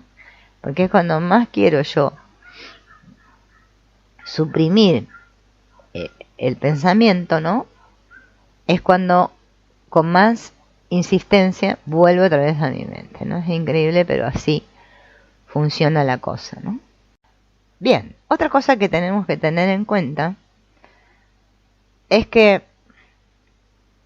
lo que vale para los pensamientos también vale para las emociones, ¿no? O sea, este proceso es aplicable también en cuanto a nuestras emociones. Si yo, por ejemplo, intento no experimentar un sentimiento negativo, como el dolor, no solo que voy a tender a experimentarlo con mayor intensidad, sino que elementos que antes eran neutros, ahora se van a volver más irritantes. Por ejemplo, ¿no? Los niños. Cuando los niños hacen mucho ruido, gritan y gritan, no paran, ¿no? Cuando juegan, ¿no? Entonces eso me enfada. Entonces supongamos que yo intento ignorar a los niños que están gritando. Y resulta que cada vez me irrito más. ¿No? Hasta que ya nomás cae un botón al piso y ya eso me hace estallar de ira, ¿no? Las emociones se asocian de manera semejante con los pensamientos. Hay una investigación que demuestra que cuando se suprime un pensamiento en presencia de una emoción, al final esa misma emoción evoca el pensamiento. Y las estrategias de supresión activan las dos cosas, el pensamiento y la emoción, ¿no? Por ejemplo, imaginemos que nos sentimos tristes y estamos tratando de no pensar en una pérdida que tuvimos recientemente, por ejemplo, un amigo que murió o bueno, lo que sea, ¿no? Entonces digo, bueno, me voy a poner a escuchar música para distraer mi mente, ¿no? De ese recuerdo del amigo que ya no va a estar nunca más en mi vida, ¿no? ¿Cuál va a ser el resultado? Al final me voy a sentir triste y estaré pensando con mayor probabilidad en la pérdida de mi amigo, y esa música, que era mi favorita, va a tender a ponerme triste y a recordarme a mi amigo que falleció. O sea que amplificamos el dolor a través del propio intento de evitar sentirlo. Por eso, fíjense en que, bueno, que esto ya lo hablamos montones de veces, pero bueno, viene al caso ahora lo que estamos haciendo ahora, que lo peor que nosotros podemos hacer es evitar el sentir. O sea, porque claro, porque en nuestra sociedad, y se nos ha inculcado mucho, fíjense en que ya de niños nos inculcan esto, ¿no? Por ejemplo, ya nomás cuando éramos pequeños y llorábamos, que nos decían, ¡ay, no llores, no llores! Como que estaba mal llorar. Hay que estar siempre alegre y siempre bien. Entonces nosotros vamos cultivando, ¿no? Este mecanismo de que está mal sentirse mal. Entonces nunca sentimos nuestro dolor. Es como que nos hacemos grandes maestros en evitar sentir, ¿no? Como que sentir está mal. Hay que pensar. Sentir no. Hay que racionalizar todo. Entonces usamos este lenguaje relacional que tenemos, ¿no? Si lloro, está mal. Mis papás se van a enojar si yo lloro, por ejemplo, ¿no? Entonces no tengo que llorar. Por mucho que me duela, no lloro. No lloro. Voy a sonreír, voy a tener que estar bien. Voy a hacer algo para dejar de llorar. O si no, los papás le dan un caramelo o le dan algo al niño para que deje de llorar, ¿no? Como que llorar, estar triste, bueno, hay ciertas cosas en nuestro mundo, ¿no? Que está muy mal. Entonces, ya nos vamos entrenando en eso. Pero es que no podemos, porque es que el pensamiento y la emoción están íntimamente relacionados y funcionan de la misma manera, ¿no? Las tendencias de conducta y la trampa de pensamiento. Fíjense que cada ser humano, ¿no? Cada persona tiene una manera, una tendencia a comportarse de determinada manera, ¿no? Es algo que está tan programado en nuestra psique, ¿no? Que tan solo pensar en eso ya desencadena una serie de acontecimientos corporales y psíquicos que nos predisponen a comportarnos de manera programada, ¿no? No se me ocurre ningún ejemplo ahora, ¿no? Pero bueno, es que funcionamos así.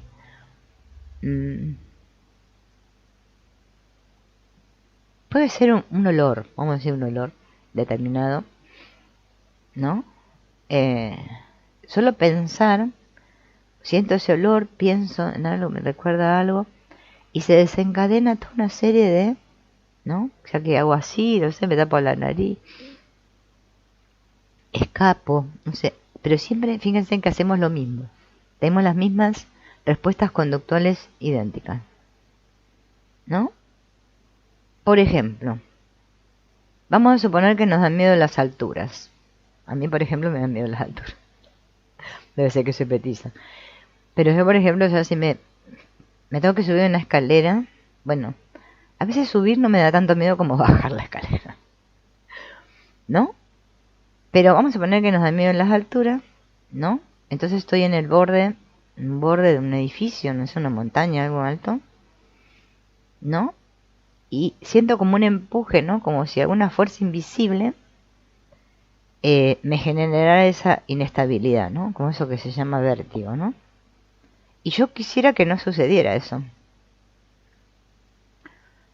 Si generalizamos a partir de la literatura sobre lo que es la supresión, vemos que es probable que este efecto no tenga lugar solo en la mente.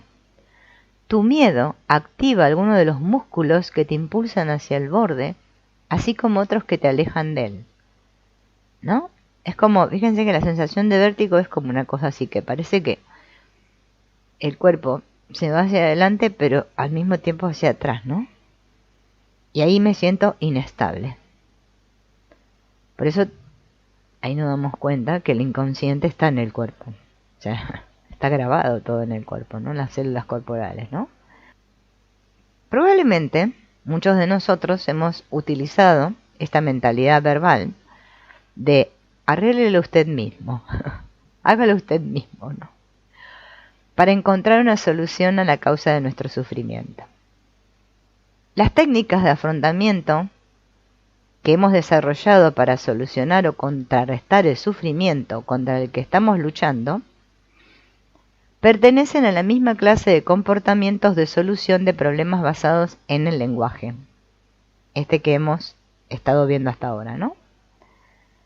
¿Qué tipo de acciones has intentado suprimir, reducir, disminuir, controlar o contraatacar tus pensamientos, sentimientos y sensaciones corporales dolorosos? Piensa en todos los rituales que pones en marcha con el fin de evitar tu sufrimiento. Podrían ir desde un incesante lavado de manos, en el caso de que sufras un TOC, todo, ¿no? Lo que se transforma en una obsesión, ¿no? Para evitar mi sufrimiento, porque ese es el problema. Que nosotros, como queremos evitar sentir o sufrir, buscamos rituales o cosas para que no nos pase eso. Como un miedo a la vida, ¿no? A que queremos que la vida siempre sea color de rosa y muy bonita. Entonces nunca nos queremos enfrentar a lo que nos causa dolor. Por eso tenemos una maestría en escapismo, digamos, ¿no? Todos. Bien. Tus estrategias de afrontamiento podrían incluir técnicas meramente psicológicas, como racionalizar. Sea lo que sea lo que hagas, y todos hacemos alguna de estas cosas en mayor o menor grado, tenemos que darnos cuenta primero de que lo hacemos, ¿no?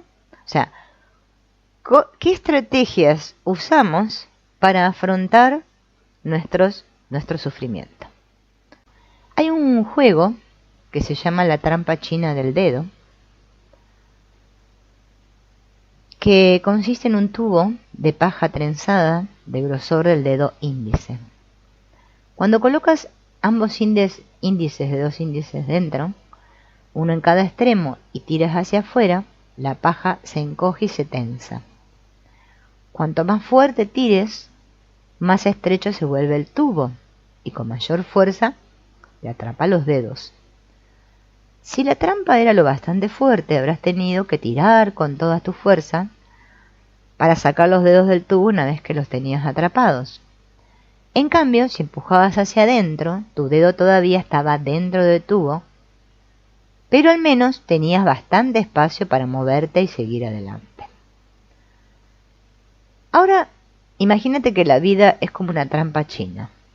No es cuestión de librarse del tubo, es cuestión de cuánto puede moverse uno para llevar a cabo su vida. Cuanto más se lucha, más limitados quedarán los movimientos, pero si uno deja de luchar, consigue mayor libertad para hacer nuevas elecciones. Entonces, ¿qué se supone que hay que hacer? Esa es la gran pregunta. Primero, date un respiro. Date todas las razones discutidas anteriormente. No es de extrañar que te hayas centrado en estrategias de evitación. Todos las tenemos, ¿no? Has hecho exactamente lo que toda la gente lógica y razonable te ha enseñado a hacer. Centrarse en uno mismo. Es un juego con trampa. Pero tú no sabías que tenía trampa. Y desde luego, no ha sido por tu culpa por lo que no ha funcionado. Si estuvieras jugando en una ruleta truncada, tendrías la seguridad de que ibas a perder tu dinero, pues estás en una situación parecida en relación con tu sufrimiento. Así pues, pon una señal junto al camino que estabas dispuesto a intentar y date un respiro. Puedo enfrentarme a la posibilidad de que mis estrategias de evitación no vayan a funcionar jamás. Puedo sentir compasión por mí mismo por lo duramente que he intentado controlar mi sufrimiento. Puedo dejar de culparme a mí mismo por no haber conseguido que funcionaran mis estrategias de evitación. Vieron que hoy en día está muy de moda esto de decir que todos tenemos que ser responsables. No, de la responsabilidad es también, ¿no? Algo que todos decimos, hay que ser responsables, ¿no? Y fíjense que responsabilidad, si la dividimos, es responsabilidad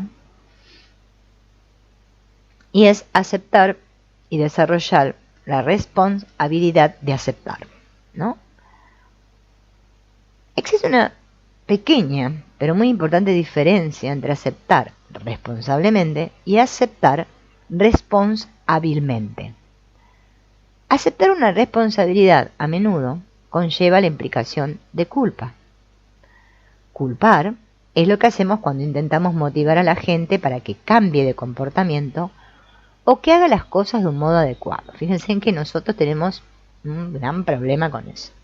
Tú puedes, tienes que ser así, inténtalo, sé feliz, vení que yo te ayudo. Bueno, está de moda todo eso, ¿no?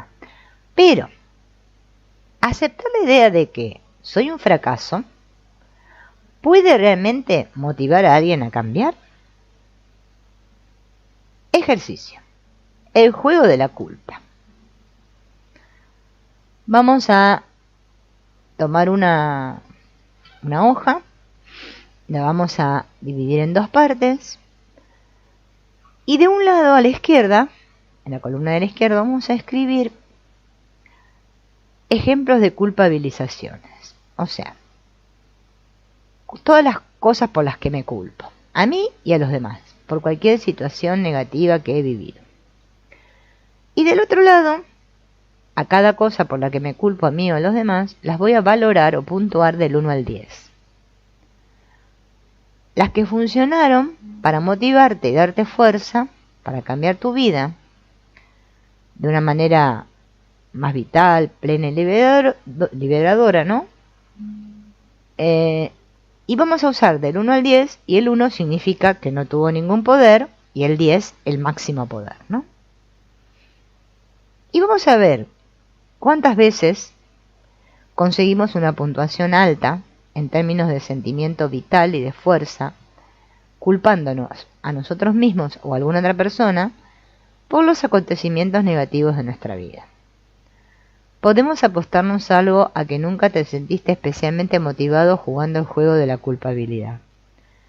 Si siempre tuviste una puntuación baja, eso debe significar que la culpabilización no funciona.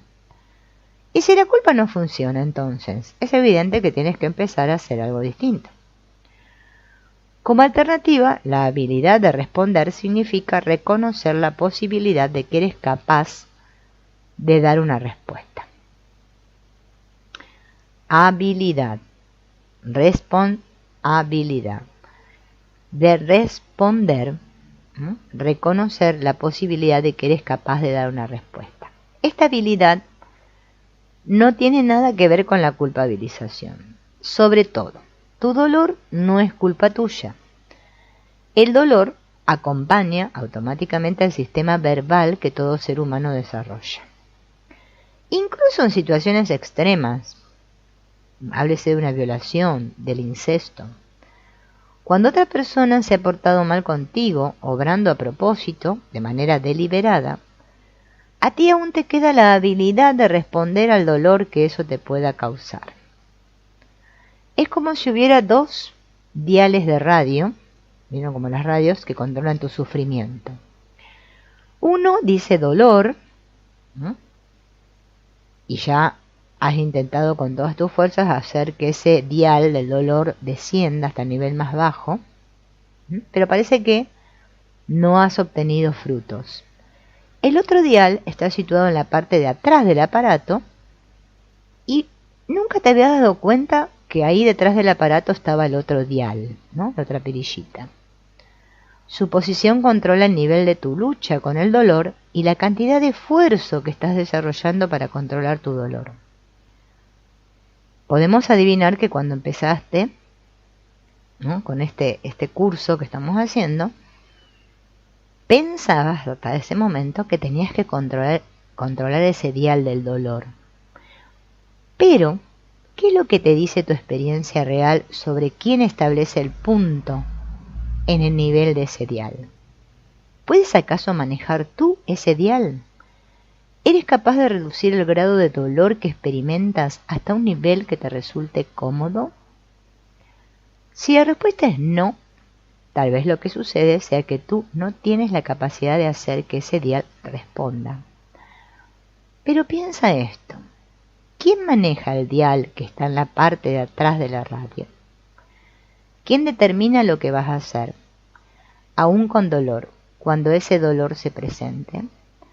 Tener la habilidad de responder significa reconocer que, de hecho, siempre es posible dar una respuesta, que tienes la capacidad de responder. En tercer lugar, empieza a considerar la posibilidad de que exista una alternativa real a tu lucha. Hasta ahora es probable que pocas veces hayas experimentado pensamientos o sentimientos que no querías tener, sin que intentaras controlarlos de alguna manera. Hay un gran problema que tenemos todos, que es el problema al cuadrado, un problema a la potencia, ¿no? Potenciado, que es que todos queremos liberarnos de los pensamientos. Hay otra razón importante para darse cuenta de cómo los intentos de librarse de pensamientos o sentimientos perturbadores a menudo salen al revés. Cuando se aplican las habilidades verbales a los procesos internos, y es que no hacemos otra cosa que recordarnos contenidos negativos. Imagina que sientes ansiedad ante la perspectiva de enfrentarte a algún desafío. Por ejemplo, tienes que dar una conferencia, y entonces empiezas a pensar, será mejor que no me sienta ansioso, o si no, va a ser un completo fracaso. Los pensamientos de fracaso pueden producir ansiedad por la misma razón que un bebé puede sentir miedo de un sonido gup gup en el caso de que lo hubieran pinchado al ponerle el pañal mientras él estaba escuchando la palabra U. Las consecuencias negativas y el acontecimiento presente, llegan a establecer una relación mutua de forma arbitraria. ¿Bien? Lo que yo pienso que me va a pasar, o sea, esa consecuencia negativa, unida, relacionada, ¿se acuerdan cuando vimos la otra vez lo de las relaciones? Relacionada al acontecimiento presente, establecen una relación, ¿no?, que es arbitraria, o sea, que no tiene lógica. ¿Se acuerdan que también vimos lo que era arbitrario, no? Yo digo para los que no estuvieron en los otros dos encuentros, ¿no?, y recién están mirando este. Por eso es importante que vean los otros dos para entender este, ¿no? La ansiedad es una respuesta normal por una mala actuación o frente a una humillación. El problema es que nosotros podemos anticipar esas consecuencias trayéndolas al momento presente. En cualquier momento, por medio de nuestras relaciones verbales, la gente con trastorno de pánico, por ejemplo, tiende a pensar que va a perder la cabeza o que va a perder el control, que va a verse humillada, que se va a morir de un ataque cardíaco, debido a la ansiedad que sienten. Estos pensamientos generan mayor ansiedad, o sea, el pensar que me va a pasar tal cosa, si me pongo ansioso, me genera más ansiedad, ¿no? En parte porque se relacionan en el presente con un futuro imaginado en el que podría ser posible que tuvieran lugar todos esos terribles resultados que uno está imaginando. Si tú sufres un trastorno de ansiedad, entonces sabes muy bien cómo todo esto acaba por convertirse en un círculo vicioso. ¿Cómo qué? Tengo tal situación que afrontar, ya tengo pensamientos futurísticos acerca de cómo me voy a sentir, entonces eso crea una relación verbal en mi mente, a la cual no se transforma en un círculo vicioso porque refuerza mi ansiedad, o mi miedo, o lo que sea, ¿no? Acá hay un cuento, una anécdota, ¿no?, que se llama El tanque del tiburón y el polígrafo, ¿no? ¿Qué dice? Imagina que estás sentado al borde de un tanque repleto de tiburones, mientras te encuentras conectado al polígrafo más sensible del mundo. Tu tarea es de lo más sencillo, tienes que evitar cualquier signo de ansiedad. Si sientes ansiedad, el asiento sobre el que estás colocado basculará e irás a parar al tanque de los tiburones. ¿Qué crees que va a ocurrir? Es muy probable que termines sintiendo ansiedad.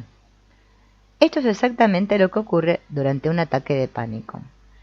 Primero, experimentas una punzada de ansiedad y a continuación empiezas a imaginarte los horrores que te van a suceder. Reaccionas ante tus pensamientos y en cuestión de segundos, ¡boom!, has caído al tanque de los tiburones, ¿no? Ese es el poder que tiene, ¿no?, nuestra mente, ¿no?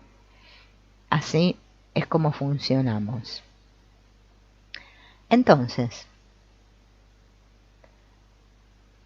es una anécdota, ¿no?, basada como una historia, una analogía con un tiburón y el polígrafo para darnos cuenta. Otra cosa que nosotros hacemos a menudo es evitar la experiencia, ¿no? Creemos que evitando las cosas vamos a salvarnos, ¿sí? Por eso a veces ocurre, ¿no?, en los caminos espirituales, que muchas personas usan la espiritualidad para evadirse, y ese es el gran problema. El lenguaje genera sufrimiento, en parte, porque conduce a la evitación experiencial. La evitación experiencial es el proceso por el que uno intenta evitar las propias vivencias, o sea, pensamientos, sentimientos, recuerdos, sensaciones corporales, tendencias de conducta. Incluso, aunque eso pueda llegar a ocasionarle dificultades de comportamiento a largo plazo, como por ejemplo, no ir a una fiesta debido a la fobia social que padece, o no hacer ejercicios porque uno se siente demasiado deprimido para salir de la cama. De todos los procesos psicológicos estudiados por la ciencia, la evitación experiencial es uno de los peores. y sin embargo es uno de los más comunes, el evitar la experiencia. O sea, no lo hago para no tener que experimentarlo, ¿no? La evitación experiencial tiende a amplificar artificialmente el dolor de presencia. ¿Se acuerdan que la vez pasada hablamos de ese dolor de presencia, ¿no? El dolor que siento ahora. Y es la fuente más importante del dolor de ausencia, ya que la evitación es lo que más socava las acciones positivas. Desgraciadamente, esta estrategia se elabora mediante el lenguaje debido a dos razones. El lenguaje apunta directamente a nuestras reacciones y no a las situaciones, lo cual hace imposible controlar el dolor mediante el control de las situaciones, ya que cualquier situación se puede relacionar arbitrariamente con el dolor y de esa manera lo evoca, ¿no? El solo hecho de evocar en mi mente eso ya me provoca el dolor, ¿no? Ese es el poder que tiene la mente, ¿no? Por eso usamos el lenguaje como evitación. Ahora lo vamos a ir viendo más desgranado, ¿no? En el mundo exterior es muy común. Mi perro empezó a ladrar porque ladra el perro enfrente. En el mundo exterior es muy común, existe una regla, que si algo no nos gusta, imaginemos cómo sacárnoslo de encima, ¿no? Y a continuación, sácatelo de encima. O sea, primero imagino cómo hacerlo y después me lo saco de encima. Y esto puede funcionar muy bien. Pero en nuestro propio interior, la regla funciona de manera muy distinta. Se parece más a, si no lo quieres, lo tendrás. Justo eso que yo quiero evitar es lo que más siempre tengo, ¿no? En términos prácticos, esto significa, por ejemplo, que si no quieres sentir ansiedad, terminarás por experimentar más ansiedad, con lo cual empezarás a llevar una vida cada vez más limitada.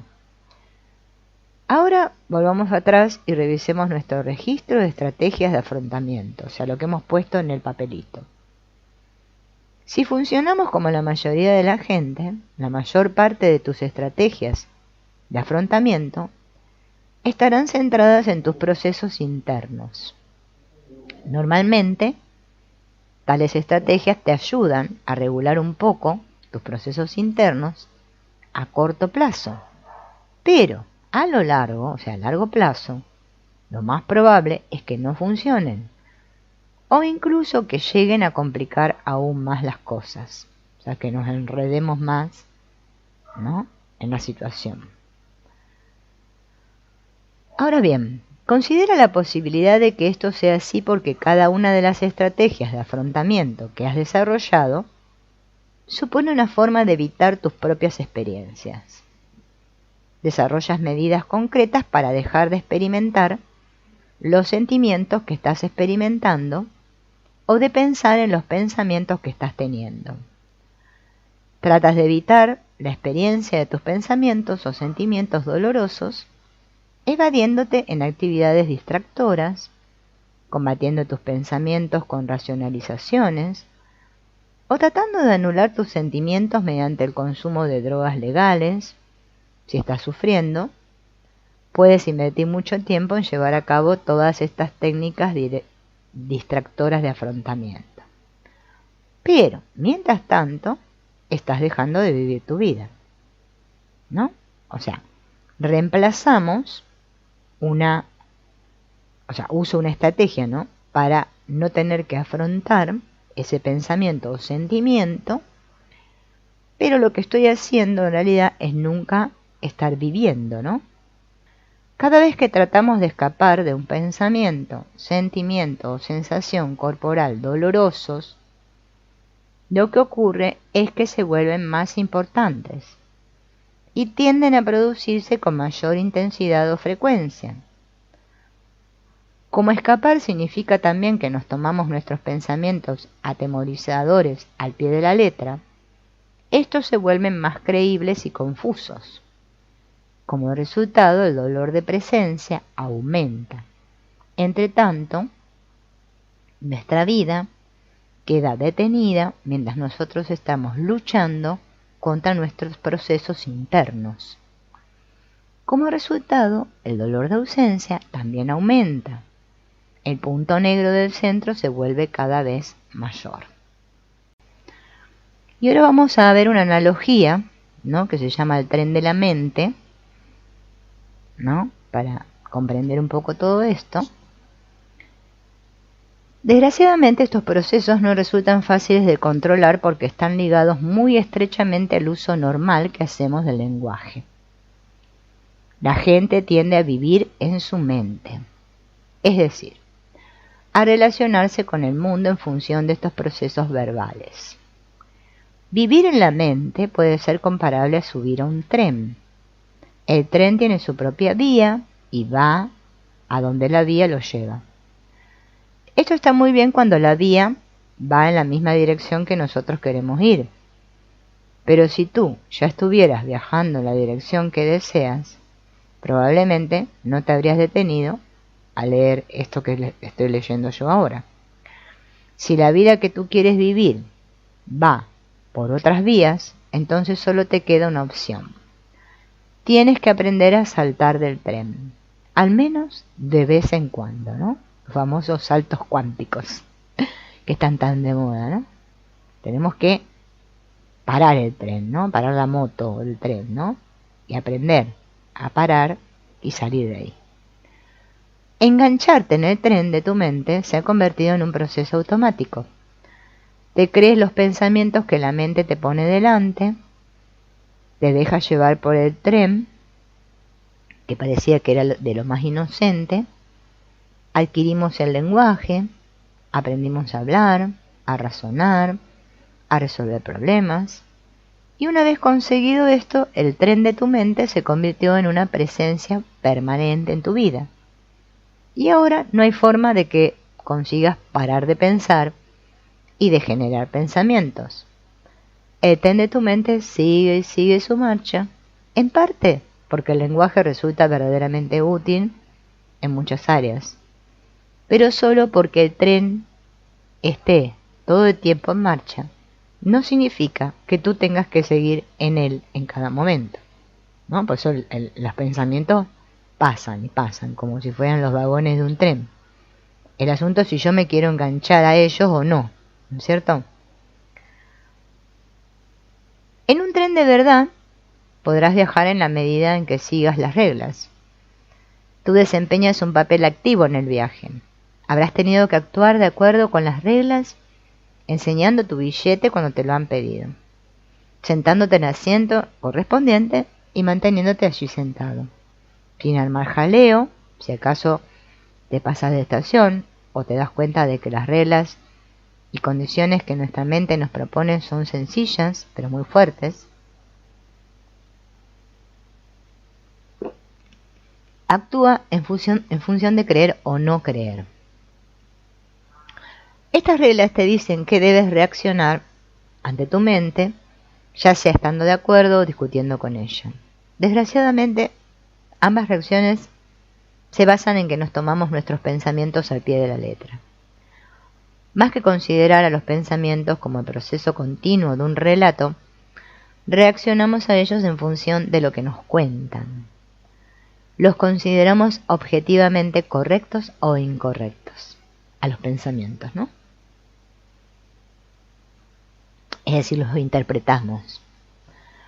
Cuando te tomas los pensamientos al pie de la letra, estás viajando en tu mente tren. Es decir, estás respondiendo a los pensamientos que tu mente te ofrece, como si se tratara de los hechos mismos a los que se refieren. Sin embargo, cuando rompes las reglas, es cuando te colocas fuera del tren de tu mente. ¿Y no era ese el tren del que te gustaría bajarte de vez en cuando? Para saber cómo es realmente una experiencia, tienes que vivirla por ti mismo. No basta con pensarla. Para ver en qué consiste saltar del tren de tu mente, tienes que hacerlo realmente. Lo conseguirás rompiendo las reglas y condiciones que tu mente ha establecido para ti. ¿Cómo saltar del tren? Bueno, Eso es precisamente sobre lo que estamos hablando. Todo lo que podemos decir es que una vez que estés fuera del tren, con los pies sobre la tierra, podrás decidir si estás en mejores condiciones para elegir una dirección y vivir de acuerdo con tus valores en lugar de seguir simplemente por los raíles de los condicionamientos verbales. Te llevará algún tiempo aprender a hacerlo, pero esa es la dirección en la que vamos. La situación en la que te encuentras ahora se parece al juego de tirar de la cuerda con un monstruo grande y feo, tanto si estás luchando con tu depresión, ansiedad, dolor físico, recuerdos tristes o con cualquier otra situación negativa. Parece que no vas a conseguir ganar. Cuanto más tiras, más fuerte tira el monstruo hacia su terreno. A veces incluso parece como si hubiera un pozo sin fondo entre ese monstruo y tú. Y si pierdes, vas a ser arrastrado al interior del pozo y allí te vas a quedar aniquilado para siempre. Por eso tiras y tiras, intentas asentar los talones para hacer palanca, mientras procuras tensar al máximo la musculatura. Y esperas que algunas de esas cosas te funcionen. Pero imagínate que, en realidad, lo que tuvieras que hacer fuera otra cosa completamente diferente. Tal vez tu tarea no consista en ganar esta pugna de tirar de la cuerda. Tal vez tu tarea consista en descubrir la manera de soltarte de la cuerda. ¿Qué es lo que hacemos nosotros? Nosotros estamos como en un jaleo, tiramos, vamos para acá, o sea, como tirando. Por eso, cuando a alguien le preguntan cómo le va, es muy común que la gente diga, acá ando tirando, como puedo, ¿no? Bien, en eso estamos, ¿no? Pero lo que yo tengo que descubrir es cómo soltar la cuerda. O sea, primero darme cuenta que estoy agarrado de la cuerda y después soltar la cuerda, ¿no? ¿Por qué hacemos lo que no puede funcionar cuando la gente que no es feliz considera detenidamente su comportamiento, ¿no? De que está haciendo justamente lo que no puede funcionar, llega a descubrir con facilidad que lo que no está funcionando bien es justamente su evitar la experiencia, la evitación experiencial. De momento deberías tener ya claro que las conductas que has desarrollado para evitar tu dolor no han sido especialmente eficaces a la larga. Si hubieran funcionado, no estarías aquí ahora.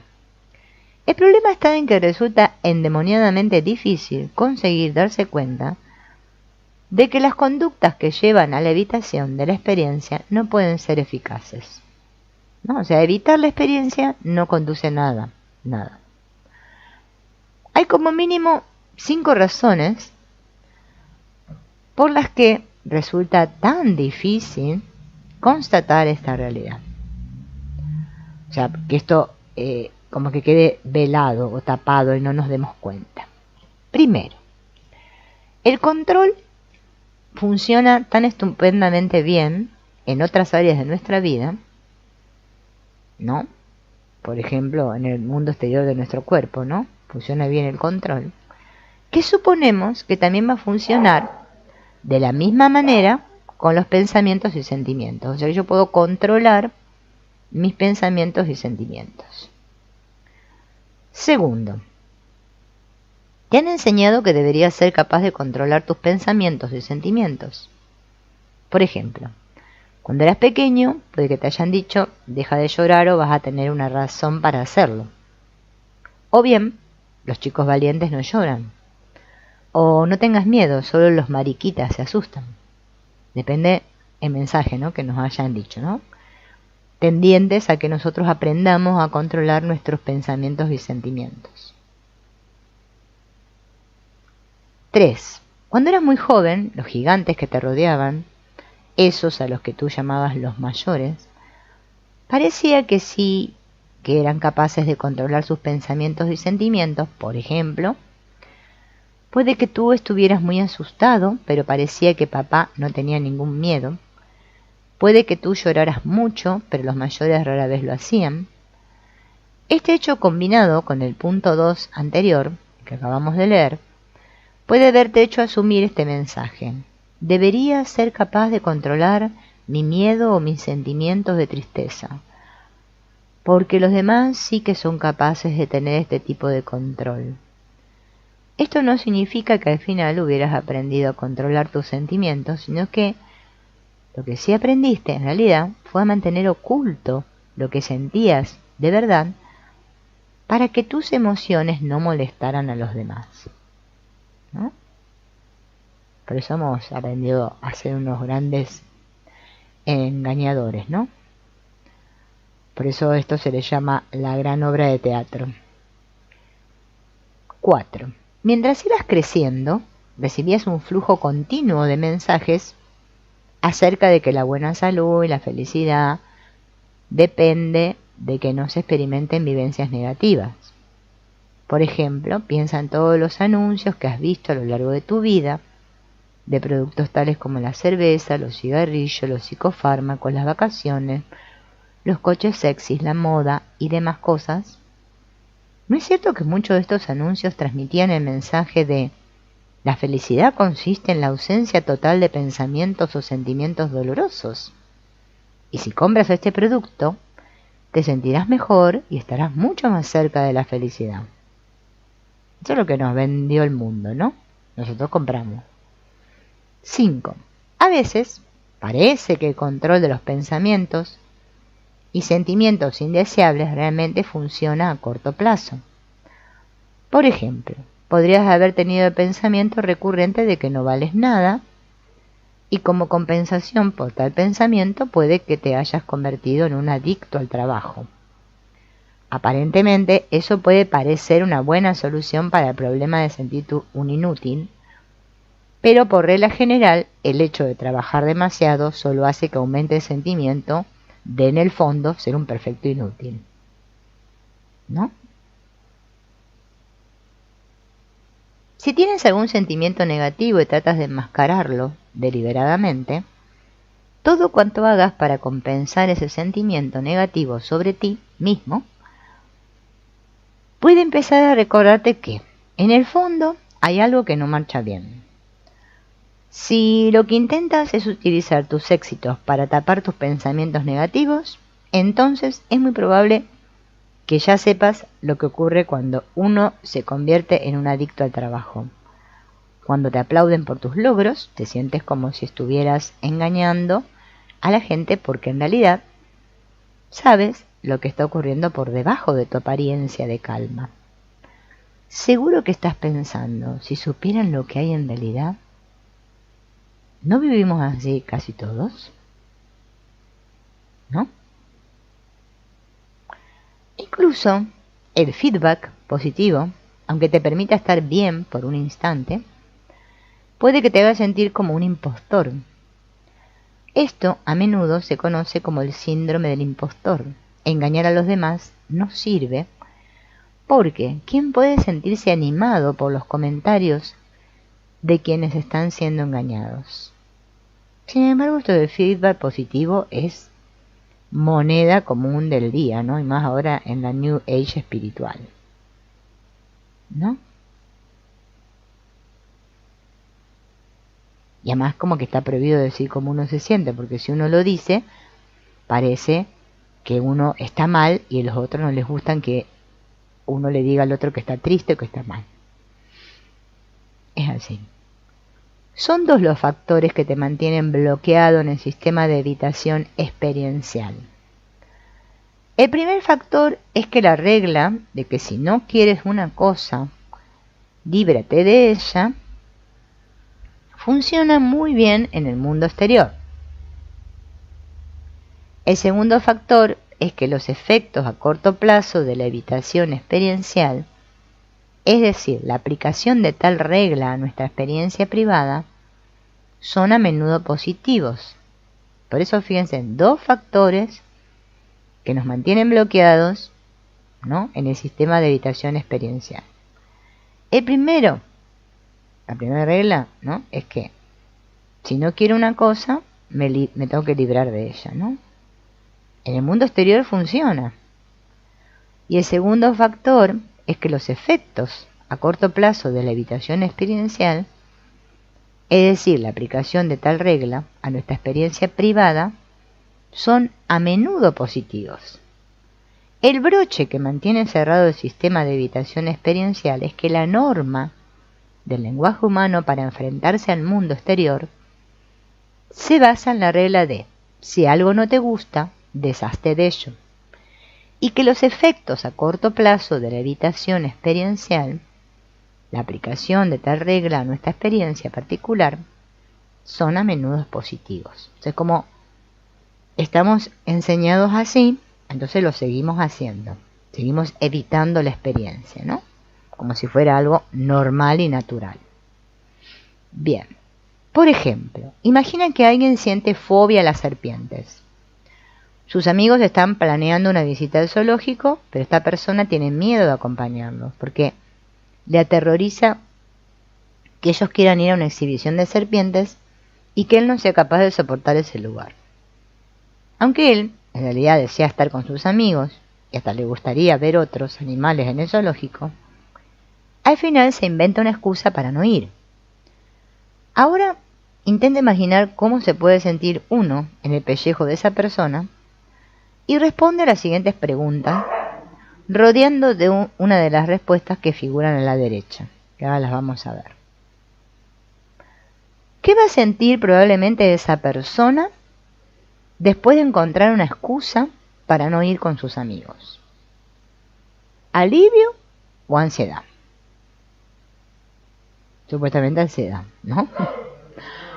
Evitar ir al zoo, la evitación experiencial, va a ser más o menos probable la próxima vez. ¿Más o menos?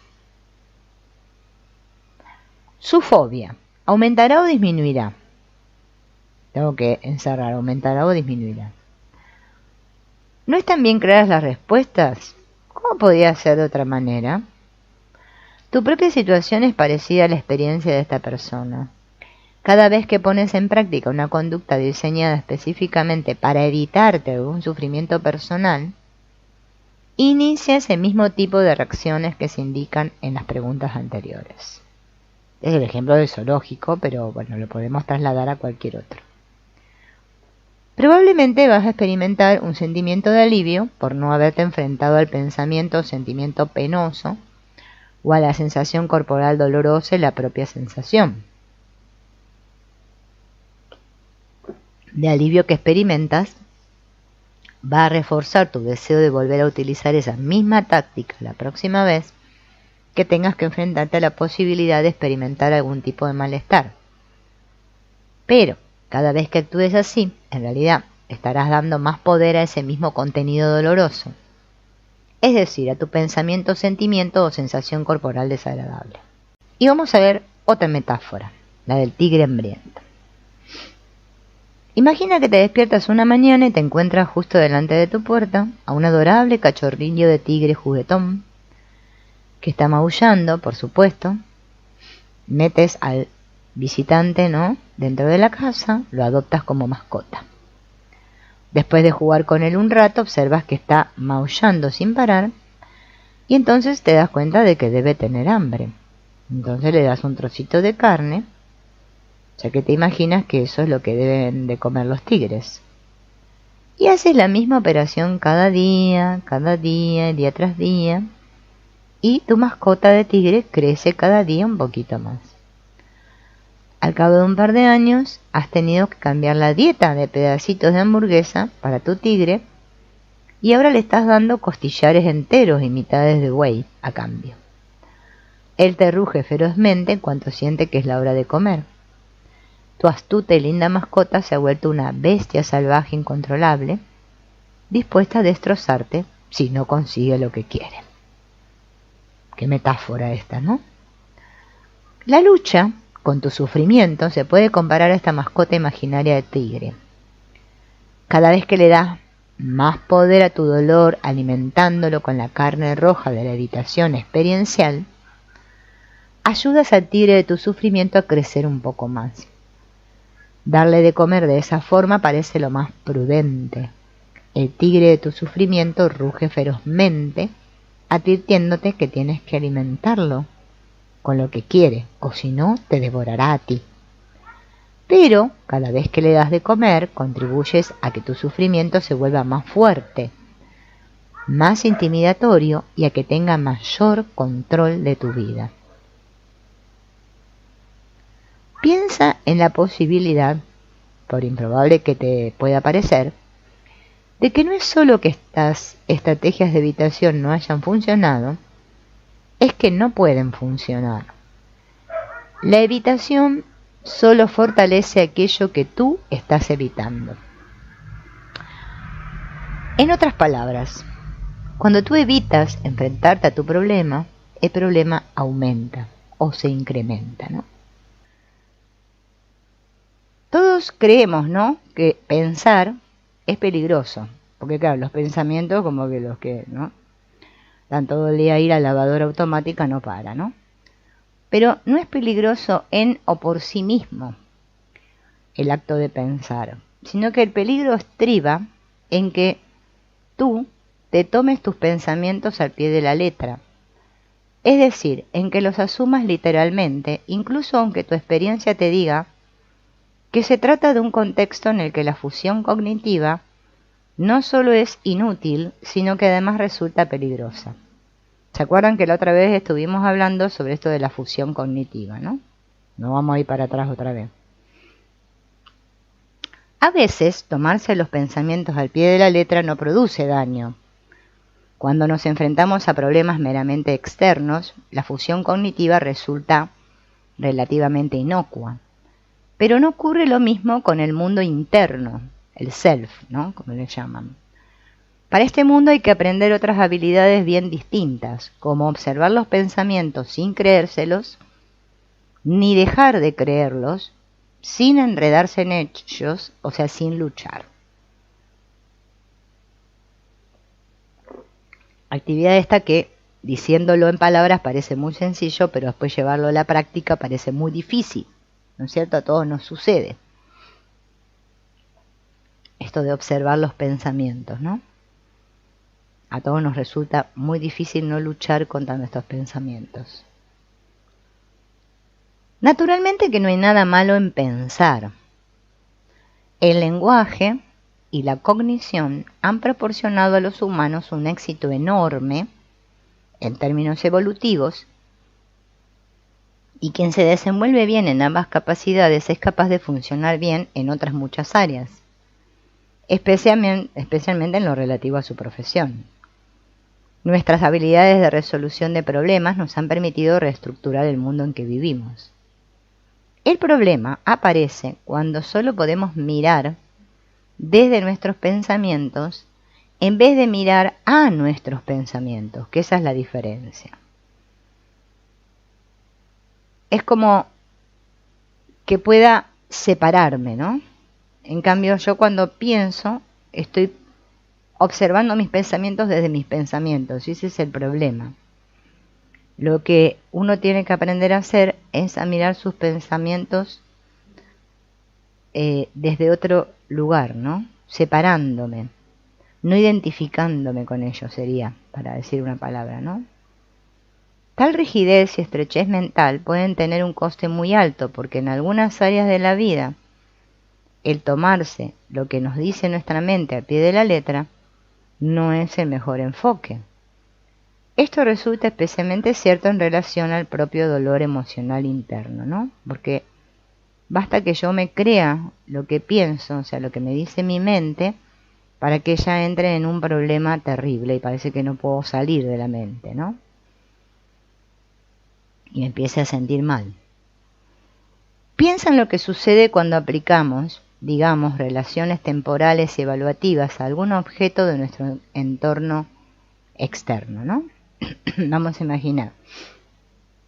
Mediante ellas podemos prever lo que seríamos capaces de hacer con tal objeto. Nos podemos representar lo que podría ocurrir y además podemos evaluar la imagen así creada por nuestra mente. La capacidad de hacerlo de infinitas formas puede resultarnos muy útil. Podemos valorar fácilmente la utilidad de cualquier acción concreta que pueda ser representada a través de nuestro pensamiento. Si, por ejemplo, nos imaginamos que un martillo puede cascar una nuez, podemos darle a la nuez con el martillo y probar así nuestra hipótesis, ¿no? Sin embargo, cuando se aplican a los sentimientos internos y a las sensaciones, los pensamientos son más complicados, más difíciles de comprobar y en consecuencia más arbitrarios. Observa cómo funcionan las evaluaciones. Imagina que tienes el pensamiento repetitivo de soy una basura, ¿no? No hay un criterio evidente, operativo, que pueda probar ese pensamiento. Metafóricamente, ¿qué clase de nuez se podría cascar con el martillo de soy una basura? La prueba consistiría en comprobar si el pensamiento es realmente cierto. Pero en este caso se trata de una tarea sin sentido porque la mente es capaz de justificar cualquier relación, ¿no? Esto lo vemos muy claro. No sé si ustedes han explorado el trabajo de Byron Katie, que ya tiene las 4 preguntas famosas, ¿no? A la que a cada pensamiento se le pregunta, ¿es verdad? Es la primera pregunta, ¿no? Estoy totalmente seguro de si este pensamiento es verdad. Después, ¿cómo me siento con este pensamiento, ¿no? ¿Qué emociones me vienen con este pensamiento? ¿Y quién sería yo sin ese pensamiento, ¿no? Son esos 4 pasos que da ella en su autoindagación. Obviamente que tiene todo un trabajo, ¿no? Que hay que hacer, en donde hay que anotar los pensamientos y poner la mente en papel. Pero esto que se nos plantea acá es muy parecido a eso del trabajo de Byron Katie, ¿no? Entonces,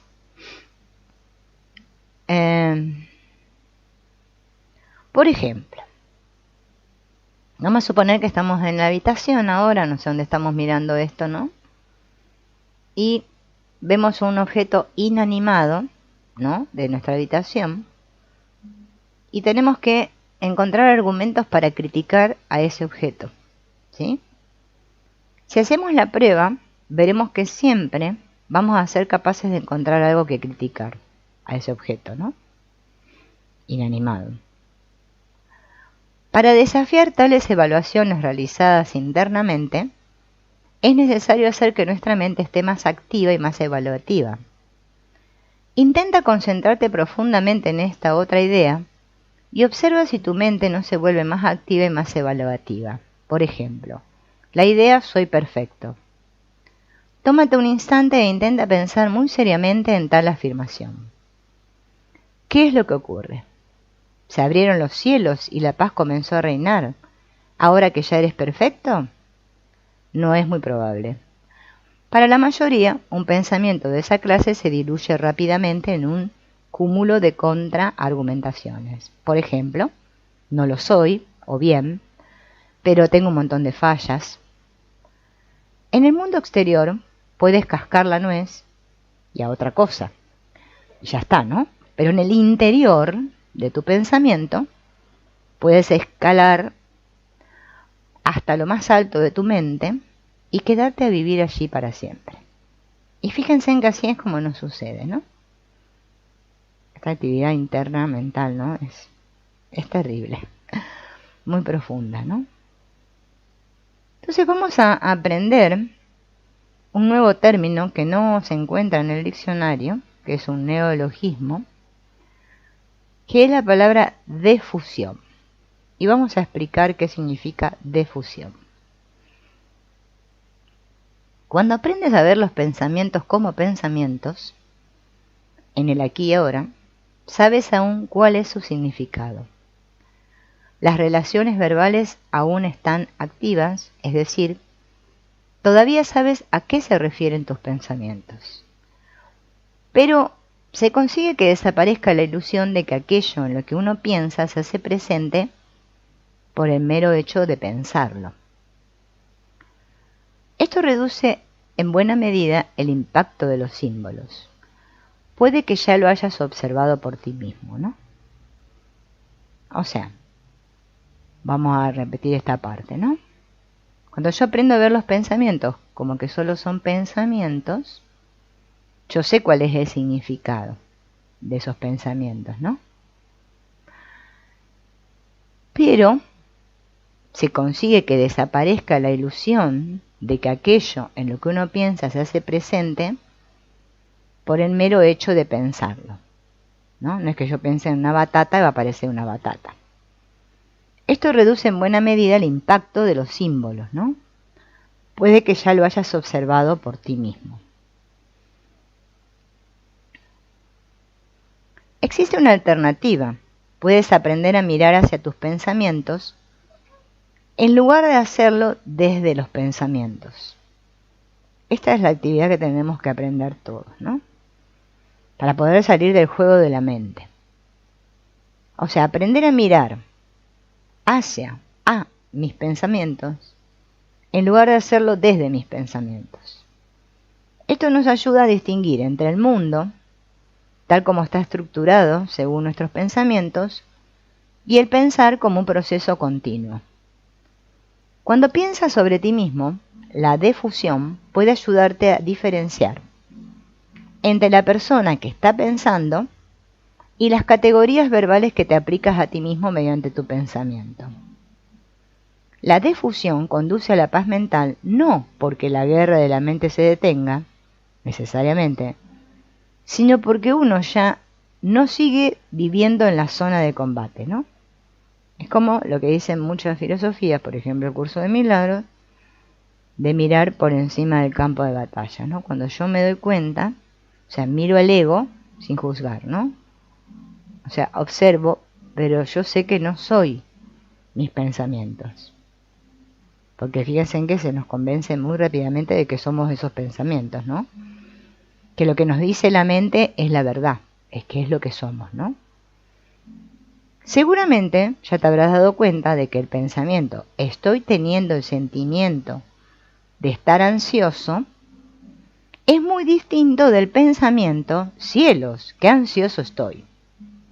O sea, no es lo mismo darme cuenta, o sea, decir, estoy teniendo el sentimiento de estar ansioso, es muy distinto del pensamiento que yo diga, qué ansioso estoy. La primera frase está más defusionada que la segunda. Por eso evoca menos ansiedad. Cuando aprendemos a defusionar el lenguaje, resulta más fácil estar dispuesto, estar presente, ser consciente y vivir la vida que uno valora incluso en medio de la cháchara habitual que tiene lugar dentro de la propia cabeza. Así que fíjense, no es lo mismo decir, vamos a repetir, que yo me dé cuenta que estoy teniendo el sentimiento de estar ansioso, que yo diga que estoy ansioso.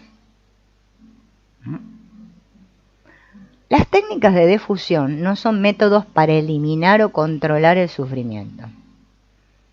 Son métodos para aprender a estar presente aquí y ahora de una manera más plena y flexible. Imagina que colocas las manos sobre la cara y alguien te pregunta, ¿cómo son tus manos? Seguramente vas a responder, lo veo todo negro. Pero si yo separo las manos unos centímetros, voy a poder decir, tiene dedos y líneas dentro, ¿no? De una manera semejante, cuando llegues a situar tus pensamientos a una cierta distancia, conseguirás verlos tal como son en realidad, ¿no? Por eso esto del paso atrás, ¿no? O sea, no es lo mismo que yo tenga las manos puestas sobre mi cara y no veo nada, veo todo oscuro, que yo separe mis manos y ahí las voy a ver, ¿no? Lo más importante es que rompas con la ilusión del lenguaje, de modo que puedas darte cuenta del proceso de pensamiento tal como tiene lugar, es decir, mediante la creación de relaciones entre acontecimientos. En vez de percibir solo los resultados de ese proceso, que son los pensamientos, cuando tienes un pensamiento, ese pensamiento le da forma a tu universo. Cuando ves o percibes tu pensamiento, aún puedes ver cómo ese pensamiento da estructura a tu universo. Entiendes lo que significa, pero también ves que eres tú el que está dando forma a tal estructura, ¿no? Es como darse cuenta de quién piensa este pensamiento, ¿no? Este tipo de comprensión te permite desarrollar un mayor espacio para la flexibilidad. Es como si de ordinario utilizaras unas gafas amarillas y hubieras olvidado que las llevas puestas. La defusión es como sacarse las gafas y separarlas unos centímetros de la cara. De ese modo se puede ver cómo consiguen que el mundo parezca amarillo en lugar de ver solo un mundo amarillo. Podemos empezar a distinguir entre la apariencia y la realidad. Una vez que controles la defusión, podrás juzgar razonadamente si esto te puede ayudar a ser más flexible en la forma de vivir la vida que quieres. El mejor modo de hacerlo es practicarlo, practicarlo y practicarlo. No puedes limitarte a leer pasivamente con la esperanza de cazarlo. Incorpora estas habilidades a tu propio repertorio y aplícalas en tu vida. Deja que tu experiencia sea tu guía. La práctica no consigue la perfección, lo que consigue es la permanencia. La mente. ¿Cómo tratar a la mente? Trata a la mente como un objeto externo, casi independiente de tu persona. Por ejemplo, decirle a la mente, ¿no? Bien, aquí está mi mente otra vez, o mi mente se está preocupando de nuevo.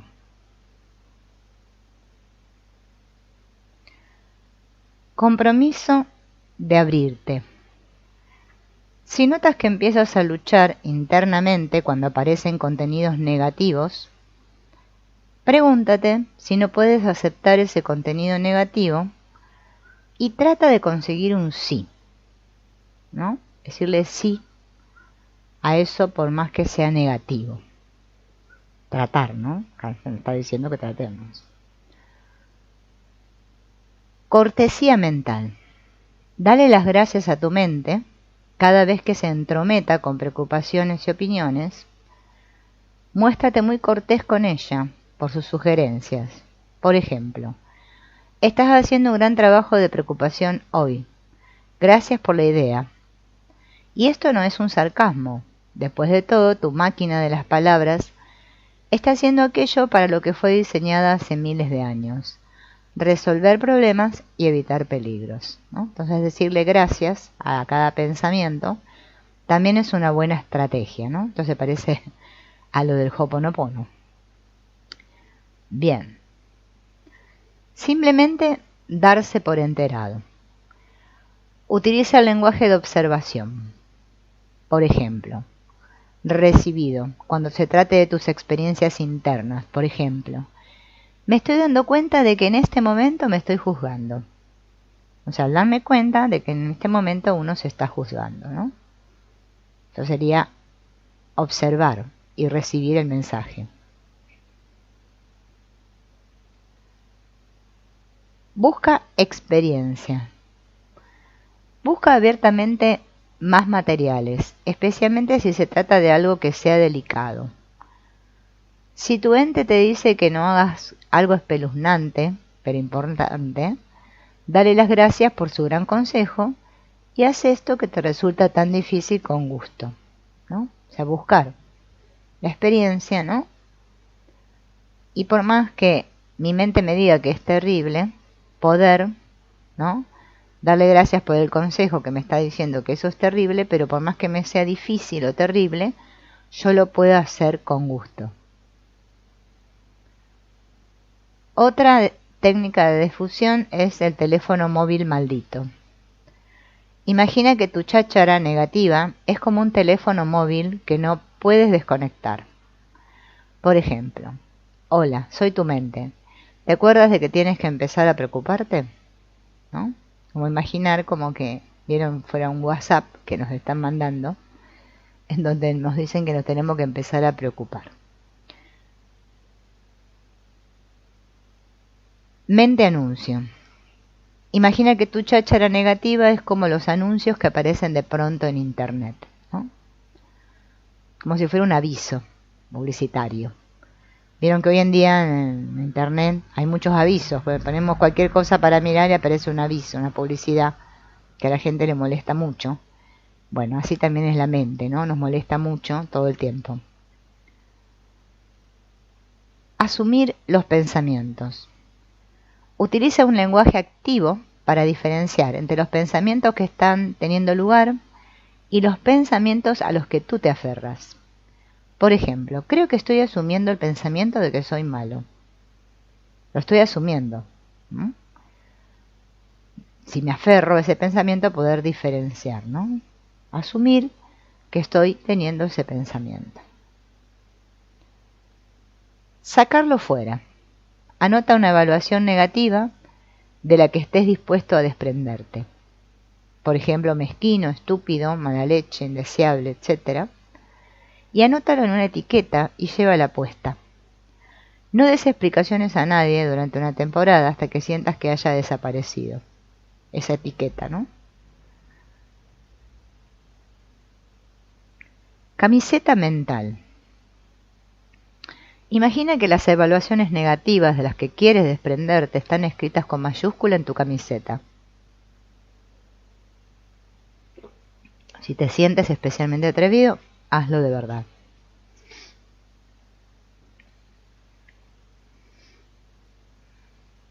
Piensa en lo contrario. Si tu mente intenta detenerte en algo, practica deliberadamente el hacer precisamente eso mientras intentas ordenar lo contrario. Por ejemplo, levántate y ponte en marcha mientras dices: no puedo moverme mientras estoy leyendo esto.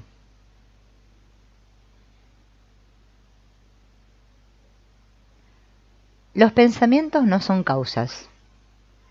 Si un pensamiento parece que se convierte en una barrera para la acción, pregúntate a ti mismo: ¿será posible mantener este pensamiento como tal pensamiento y sin embargo hacer X? Inténtalo, manteniendo deliberadamente el pensamiento mientras haces aquello que tu pensamiento intentaba impedir. Monstruos en el autobús. Trata los acontecimientos internos, espeluznantes, como monstruos que viajan en el autobús que vas conduciendo. Mira si puedes mantenerte conduciendo en lugar de hacer lo que ellos dicen o de intentar conseguir que se vayan.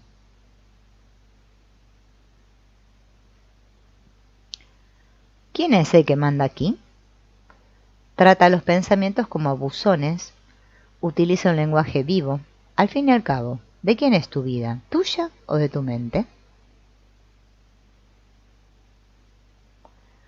¿Cuántos años tiene esto? ¿Es como tú?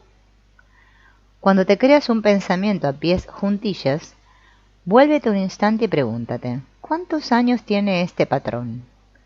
¿O es tan viejo como yo?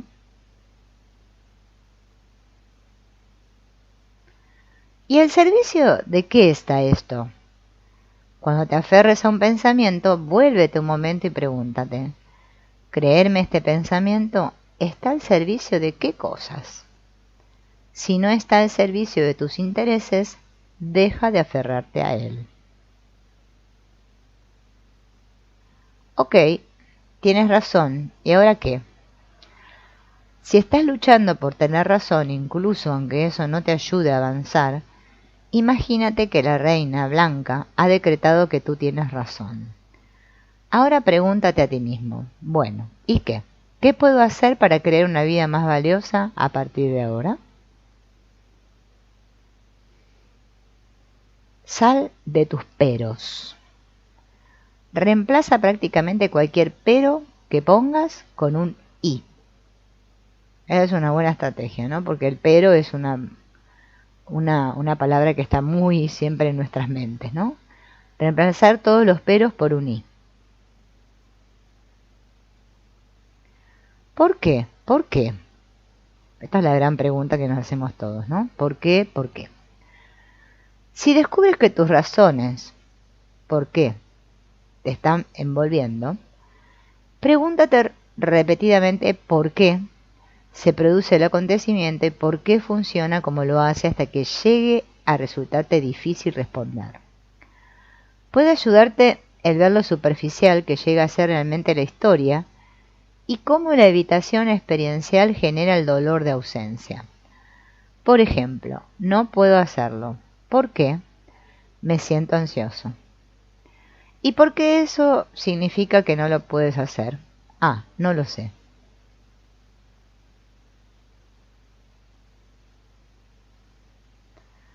Créate una nueva historia. Si te encuentras enredado en una historia lógica, pero triste sobre tu vida y de cómo las cosas han llegado a ser lo que son, escribe la historia habitual y a continuación selecciona todos los hechos descriptivos y utilízalos para crear una historia distinta. Repite el proceso hasta que te sientas más abierto a nuevas posibilidades con tu nueva historia. ¿Por qué habrías de ser perfecto? Si estás luchando con ser perfecto, aunque eso no te esté ayudando a avanzar, pregúntate, ¿por qué habría de ser perfecto? ¿Qué debería ser más bien? ¿Perfecto o vivo y vital? Intenta no pensar X. Especifica un pensamiento que no quieras pensar y observa que estás pensando en él.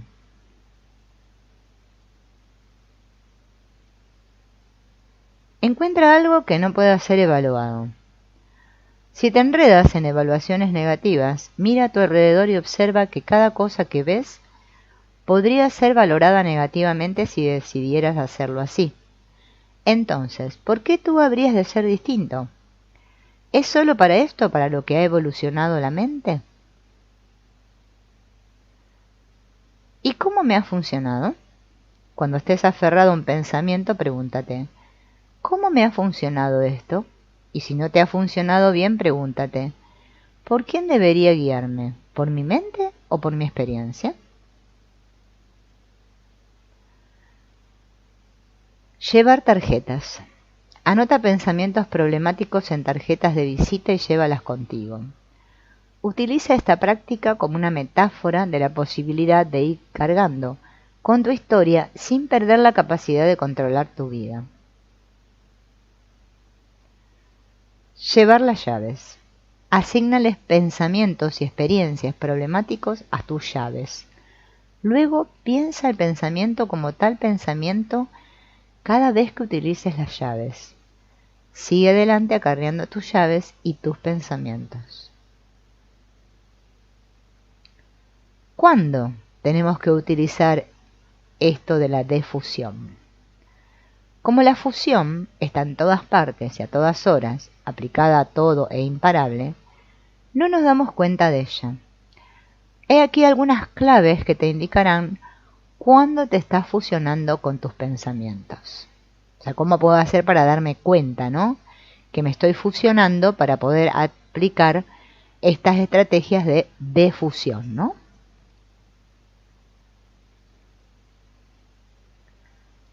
A ver. Tus pensamientos te resultan familiares, viejos y sin vida. O sea, quiere decir que si estoy teniendo esos pensamientos, que son siempre los mismos, es que estoy fusionando, ¿no? Te sumerges en tus pensamientos y el mundo exterior desaparece durante un rato. Tu mente es comparativa y evaluadora. Mentalmente te encuentras en otra parte o en otra época. Tu mente tiene una fuerte tendencia a buscar lo cierto y falso. Tu mente está ocupada o confusa. Si tenemos todos estos síntomas, quiere decir que siempre estamos fusionando. Por lo tanto, tenemos que aplicar la defusión. Si no soy mis pensamientos, entonces, ¿quién soy? Sería la gran pregunta. Considerando tus autoconceptualizaciones, ¿no? Sabemos que las autoconceptualizaciones son manifestaciones que hace tu mente sobre ti como persona y que tú implícitamente las tomas como si fueran verdades literales. Las autoconceptualizaciones son perjudiciales por una razón ligeramente diferente. Favorecen la rigidez psíquica. Por ejemplo, examina las preguntas siguientes. Por favor, llena los espacios en blanco con la primera cosa que se te venga a la mente. Si quieres dar varias respuestas, puedes hacerlo libremente. Yo soy una persona que... y ahí tengo que completar. Yo soy una persona que no... Lo que más me gusta de mí mismo es... Lo que menos me gusta de mí mismo es... Me he equivocado porque otros han... Soy una persona mala en... Una vez que escribí todo esto, voy a considerar una de mis respuestas negativas, me voy a fijar en ella, y ahora voy a imaginar que ha ocurrido un milagro y que, sin que yo tuviera que hacer cambio alguno en mi historia o circunstancias, ese problema simplemente ha desaparecido mientras yo sigo viviendo mi vida. Por ejemplo, imagina que escribiste soy agorafóbico. En respuesta a soy una persona que... Si esa agorafobia desapareciera de repente, sin necesidad de que hubieras tenido una historia distinta, sin necesidad de haber sido otra persona o de haber vivido otras circunstancias, pregúntate a ti mismo, ¿quién iba a resultar perjudicado por tal desaparición? Si te parece que la pregunta no tiene sentido, siéntate durante unos instantes. Repítetela otra vez y búscate una respuesta. ¿A quién le iba a afectar negativamente? ¿Puedes ver todo lo que has invertido en tus etiquetas, historias y razones? Incluso aunque odies la etiqueta, por ejemplo, puedes odiar la idea de ser agorafóbico.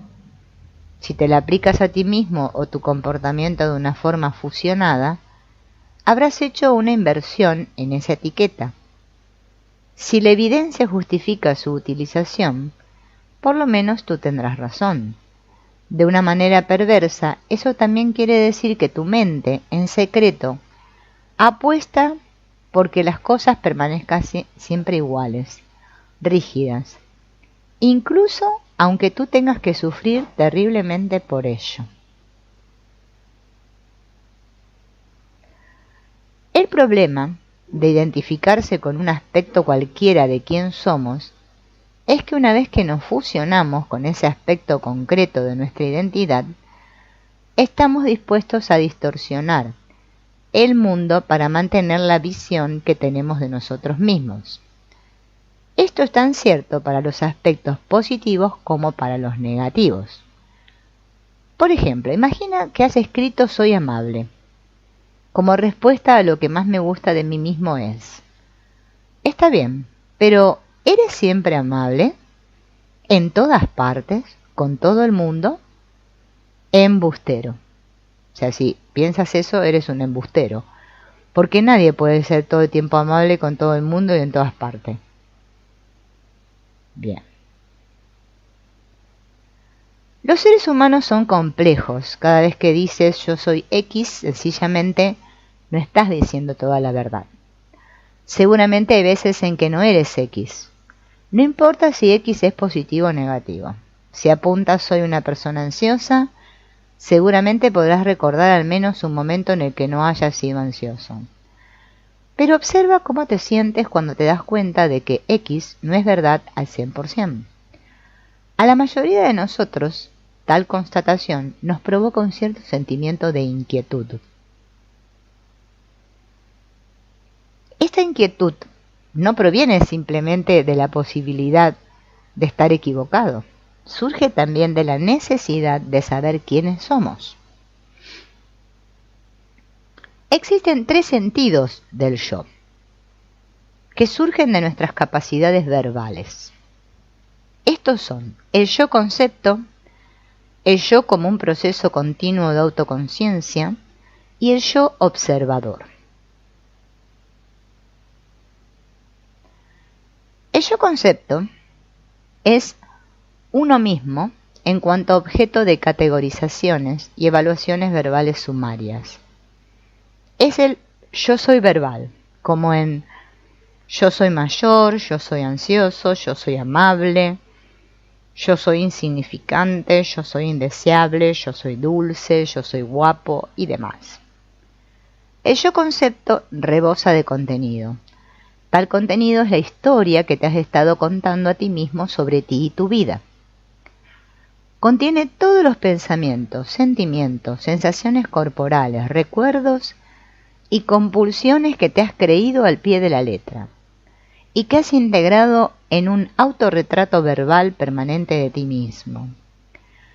Es el yo que te resulta más familiar porque es el resultado de las aplicaciones habituales del lenguaje a ti mismo y a tu vida. En términos de trampa, de sufrimiento, el yo concepto resulta más peligroso, y ello es así porque el yo concepto encaja en una historia que te proporciona razones para tus acciones y un yo que le da coherencia a tus experiencias. Es una especie de cómoda, pero asfixiante coherencia que conduce implacablemente a más de lo mismo. ¿Alguna vez has observado que si una persona piensa que es alguien sin importancia, la mayoría de los acontecimientos de su vida parecen confirmar su punto de vista? ¿O has observado alguna vez que si uno se ve a sí mismo como una víctima, de alguna manera en su mente o en la realidad, termina siendo victimado? Si tú sufres ansiedad, depresión o estrés, tu identificación con tales desórdenes forma parte casi seguro de tu yo concepto. Tus problemas emocionales han acabado por formar parte de la historia que te has estado contando sobre tu vida. Eso no quiere decir que los hechos, tal como tú los conoces, no sean ciertos. La mayoría de los hechos probablemente sean totalmente correctos. Pero la historia de tu ansiedad o depresión no muestra la historia completa de tu vida. Y lo que es peor, cuenta aún mucho más de lo que tú posiblemente sepas. Bien. Ahora vamos a ver el yo como proceso de una autoconciencia continua, que sería el otro estado del yo. Autoconciencia continua es el conocimiento fluido, continuo de las propias experiencias en el presente. Se parece al yo concepto en que también se le aplican categorías verbales al yo. Se diferencia de él porque en vez de ser contundentes y evaluativas, tales categorías son descriptivas, no evaluativas, formuladas en presente y flexibles. Son estas en las que usamos el gerundio, ¿no? Ahora estoy sintiendo esto, ahora estoy sintiendo aquello, ahora estoy recordando esto, ahora estoy viendo aquello, ¿no? El que es autoconsciente de lo que está sucediendo, ¿no? En su experiencia en el presente. Hay numerosas evidencias de que este sentido del yo es muy importante para un saludable funcionamiento psíquico. Por ejemplo, la gente que no puede identificar lo que está experimentando emocionalmente se dice que padece alextimia. Esta deficiencia clínica se correlaciona con un amplio abanico de problemas psíquicos, y no es sorprendente comprobar que correlaciona en gran medida con la evitación experiencial. Alguien que sea incapaz de observar y describir sus propias vivencias está sordo y ciego para cuanto está ocurriendo en el momento presente.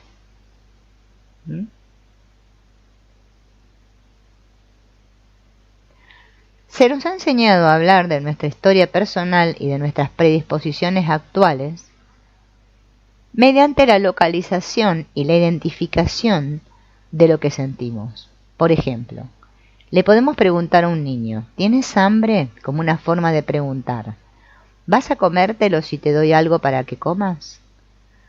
A los niños pequeños a veces les resulta muy difícil responder adecuadamente porque su sentido del yo todavía se está desarrollando y no han aprendido aún lo que significan sus emociones y sentimientos.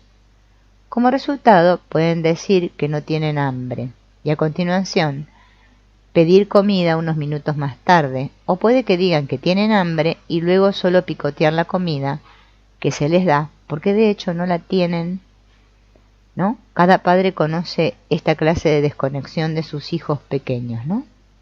Que es lo normal que hacen los niños, ¿no? Tomar contacto con el momento presente y las experiencias que tienen lugar en el momento presente resulta más probable cuando fusión y evitación han sido socavadas. Los evitadores emocionales crónicos no saben lo que están sintiendo porque no saber es en sí mismo una poderosa forma de evitación. Esta forma del yo más fluida, como proceso continuo de conciencia, también se debilita cuando lo que predomina es la vinculación con el yo concepto. Por ejemplo, a una persona que supuestamente siempre es colaboradora y dulce, le puede resultar difícil admitir que está experimentando sentimientos o pensamientos de enfado, envidia o resentimiento que pueden estar teniendo lugar en el momento actual. La difusión y la aceptación apoyan de manera natural el desarrollo del yo como un proceso continuo de conciencia.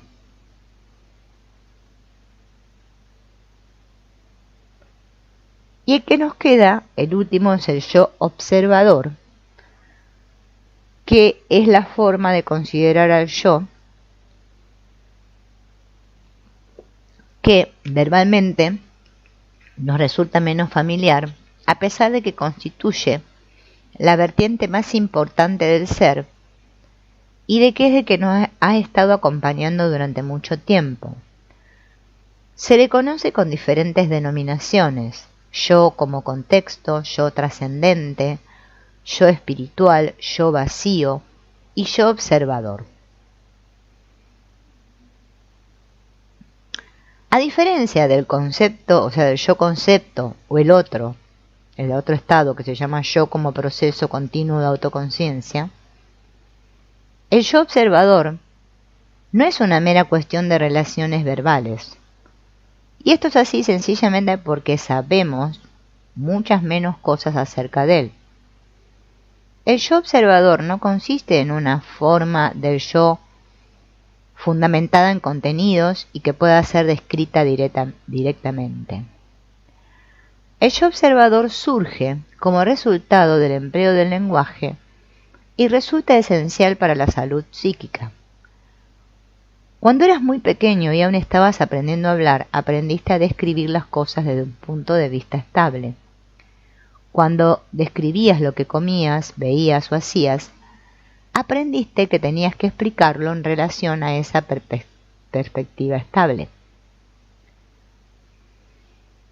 Piensa en la siguiente pregunta: ¿dónde es aquí? A los niños más pequeños les resulta muy difícil asimilar esta idea. Aquí no es ningún lugar específico, como una dirección o un rincón en la habitación. Más bien es el lugar desde el cual se hacen las observaciones. Cualquier otro lugar sería allí. Considera ahora esta otra pregunta: ¿cuándo es ahora? A los niños más pequeños también les resulta muy difícil esta idea. Ahora no es un momento específico tal como el lunes o las 6 p.m., más bien se trata del momento a partir del cual se hacen observaciones. Cualquier otro momento es luego.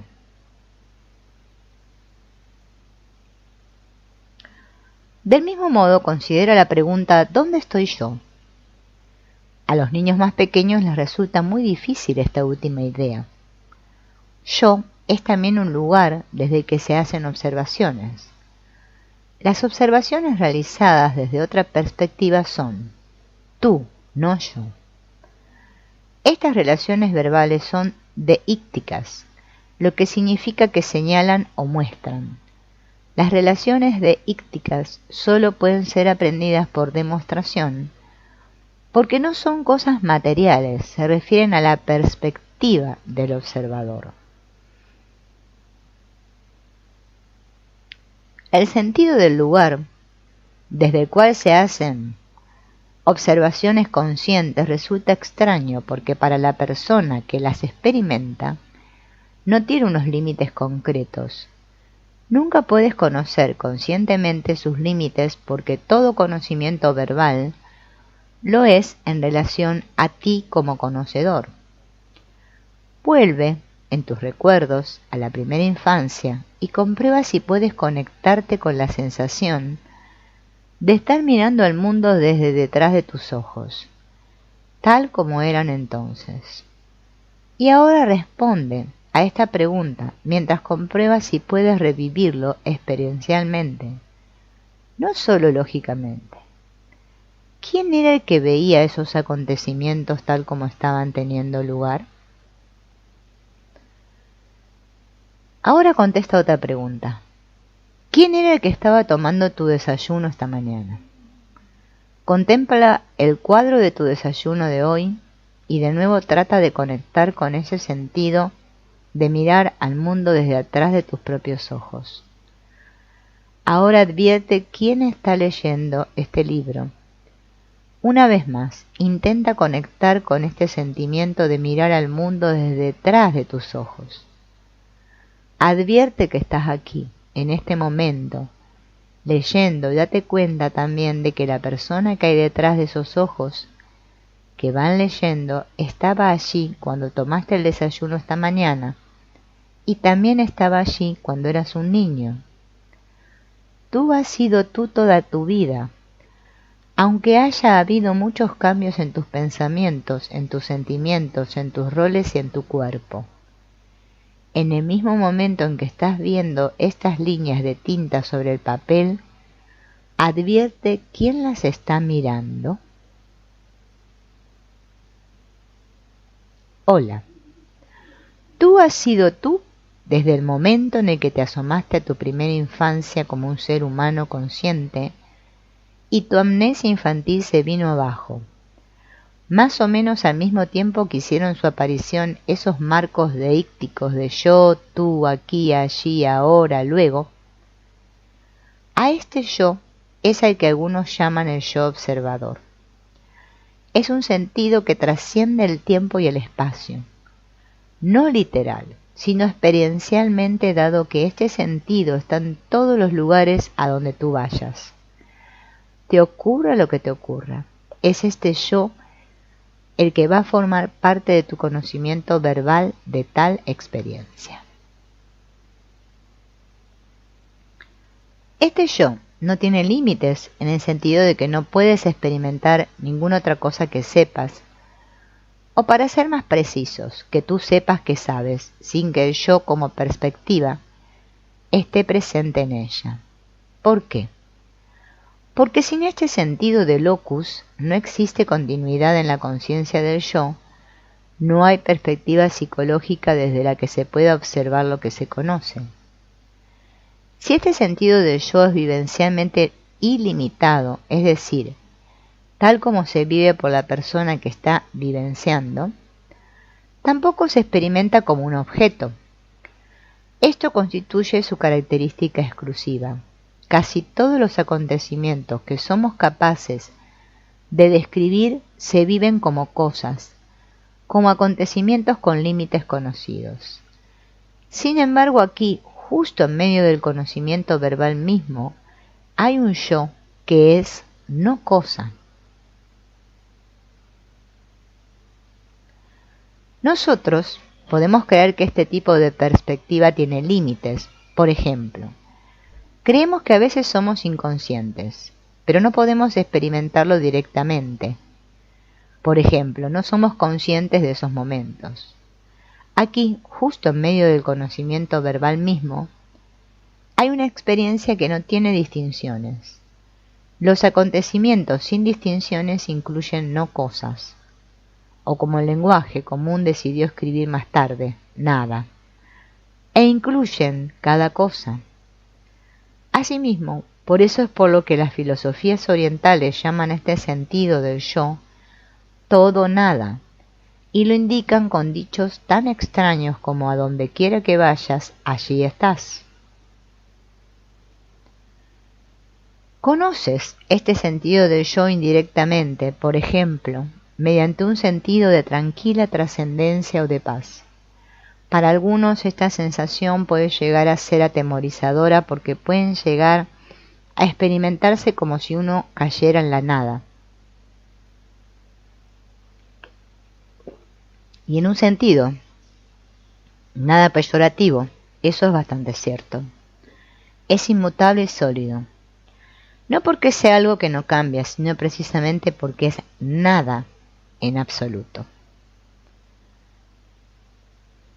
Ser, el yo observador, es entrar en contacto con el yo observador, y esto es una cuestión de experiencia. Para la mayoría esto debería bastar porque es un sentido que ha estado con cada uno de nosotros toda la vida. Simplemente quedó desbordado por el contenido de la conciencia.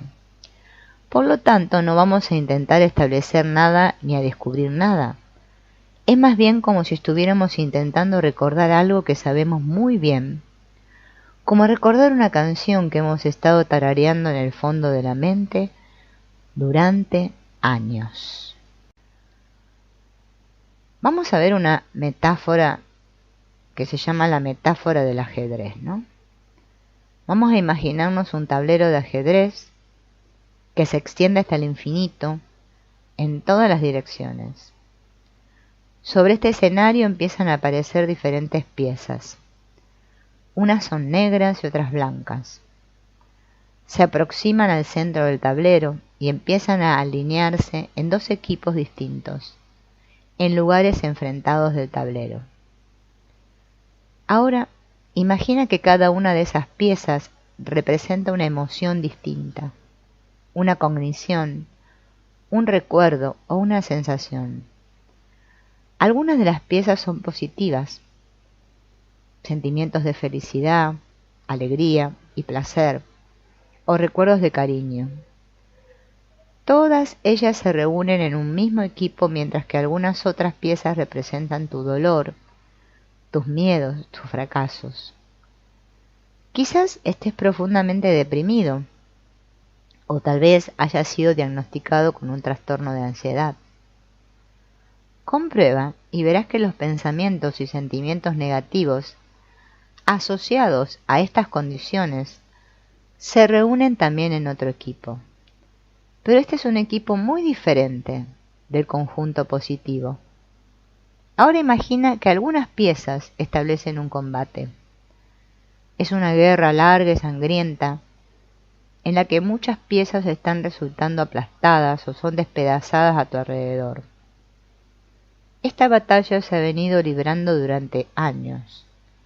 Las piezas negras están luchando contra las blancas, esforzándose por avanzar, mientras que las piezas blancas, a la desesperada, retroceden al tiempo que intentan con todas sus fuerzas no terminar siendo capturadas por el enemigo. Tienen que luchar porque desde el punto de vista de cada equipo, los adversarios suponen una amenaza para su existencia.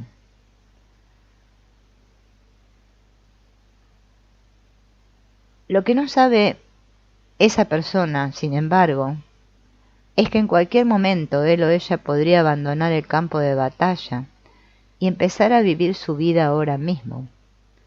La batalla todavía iba a continuar y el campo de batalla aún seguiría ahí, a la vista. El terreno puede que siga pareciéndose mucho a como era mientras estaban teniendo lugar los combates. Pero el resultado de la guerra ya no tiene demasiada importancia, y la necesidad aparentemente lógica de tener que ganar la guerra antes de empezar a vivir de verdad habrá quedado descartada.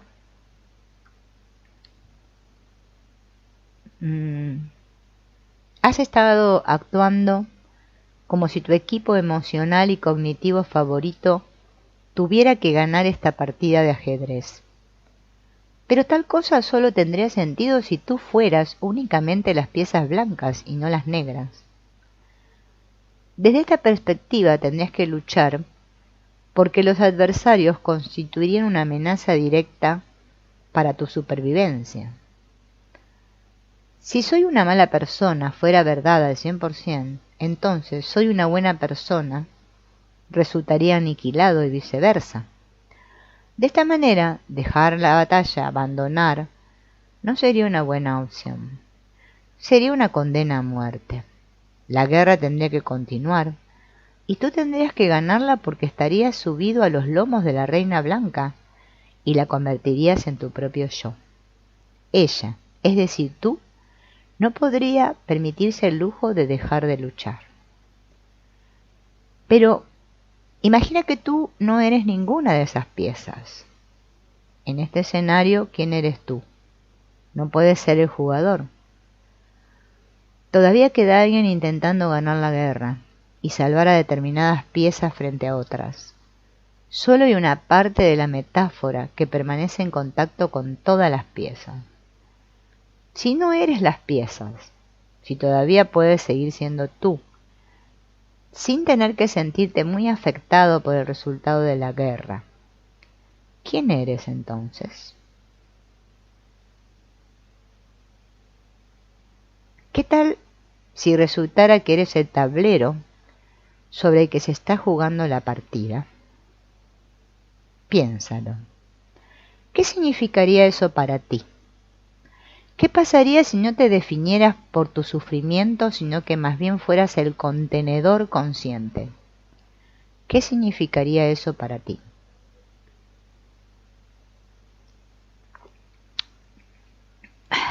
Perdón,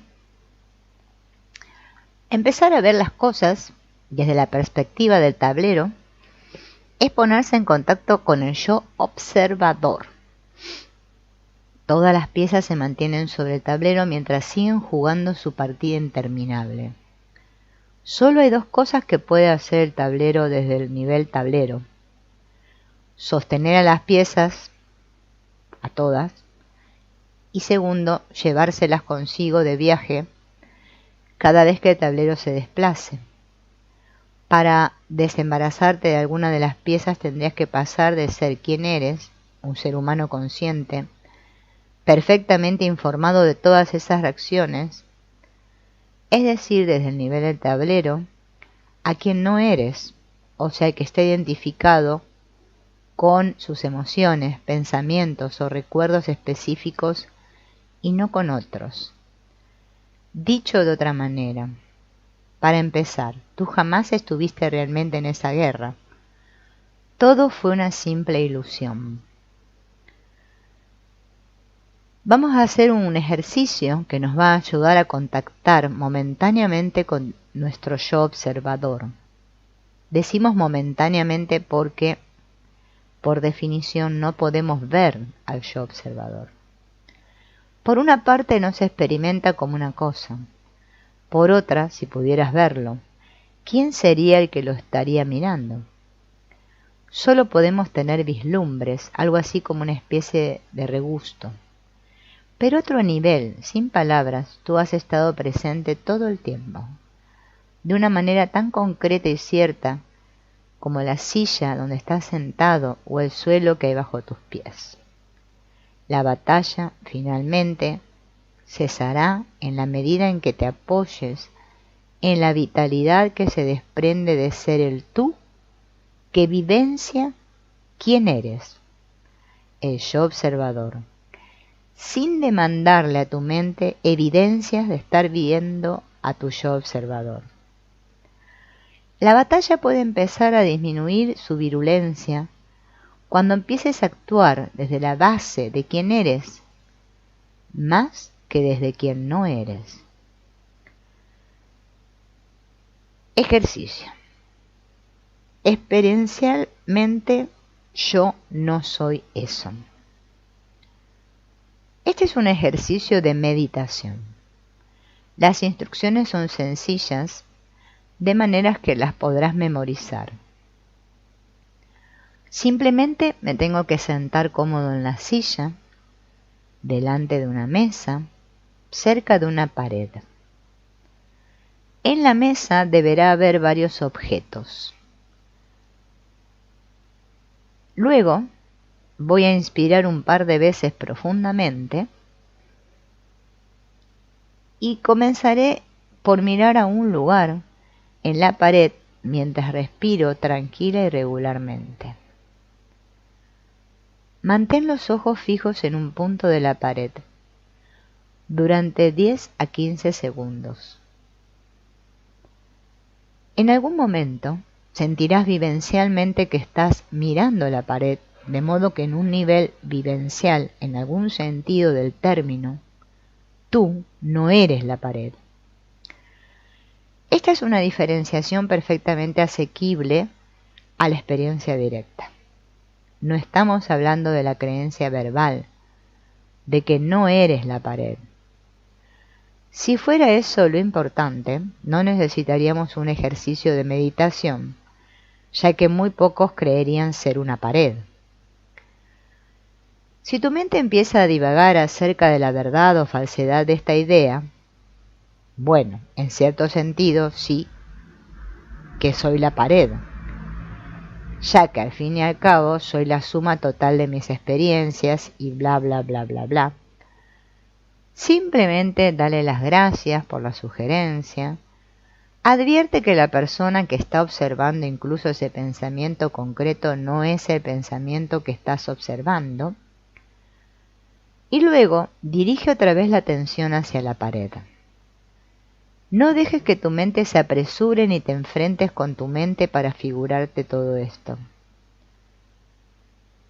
Cuando la distinción vivencial entre el yo observador y los elementos observados entren en tu conciencia, simplemente date cuenta y con amabilidad clasifícalo como una vivencia real. No intentes creer la distinción o tu mente empezará a divagar de nuevo argumentando, interpretando y demás. A continuación, dirige tu mirada hacia algún objeto de la mesa. Repite el mismo proceso con ese objeto. Mira el objeto hasta que la distinción entre tú, el observador consciente, y aquello de lo que eres consciente se produzca como una vivencia experiencial, no meramente como una cuestión de creer o no creer. Continúa hasta terminar con todos los elementos de la mesa. Luego, cierra los ojos y observa de una en una cualquier cosa que surja en tu conciencia. Sensaciones corporales, pensamientos, tal como hiciste con los objetos exteriores. Después de haberlo hecho varias veces, hazlo tantas veces como te apetezca.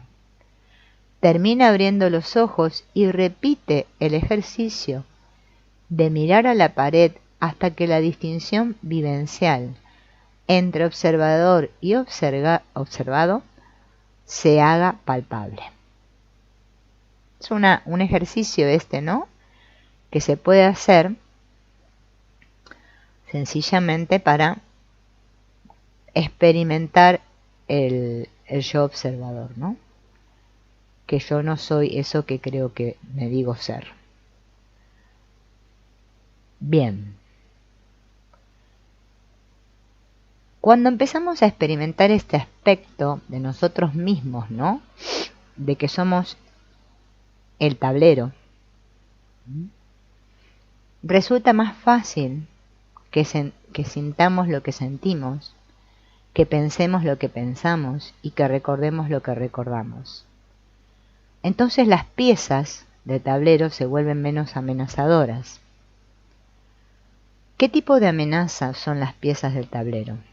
¿Qué importancia tiene que se amontonen en una zona o en otra zona del tablero? Sencillamente sostener las piezas solo es posible en el nivel de tablero. La defusión, la aceptación y ser quien eres pueden volverse más profundos a través del contacto con lo que está ocurriendo justo ahora, en este momento.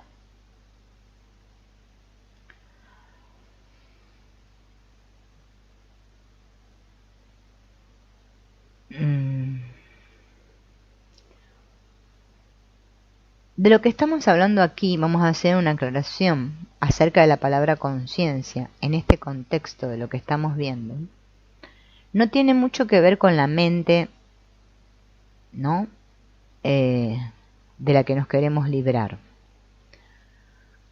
Aquí nos referimos a lo que algunas tradiciones orientales denominan la gran mente, ¿no? El yo observador con el que entraste en contacto forma parte de la gran mente, en el sentido de que no tiene distinción, nada todo. Conciencia es darse cuenta de los acontecimientos de la propia experiencia de una manera libre, desprendida, aceptante, sin juicios, deliberada, tal como tienen lugar los acontecimientos y en el momento en que tienen lugar. Implica cada uno de los aspectos de cuanto hemos practicado. Debido a que hay tantas cosas de las que ser conscientes y tantas formas de practicar, ¿no? Vamos a centrarnos en ejercicios más sofisticados que nos van a exigir tener en cuenta una cantidad de experiencias sensoriales y emocionales. Pero antes de practicar estos ejercicios, vamos a ver algunos consejos. Si me pierdo en un pensamiento, simplemente voy a volver con delicadeza al ejercicio. Al empezar a hacerte consciente de los pensamientos y sensaciones que tienen lugar en tu mente y cuerpo, observarás que algunas veces estás siguiendo tu pensamiento más que limitarte a observarlo.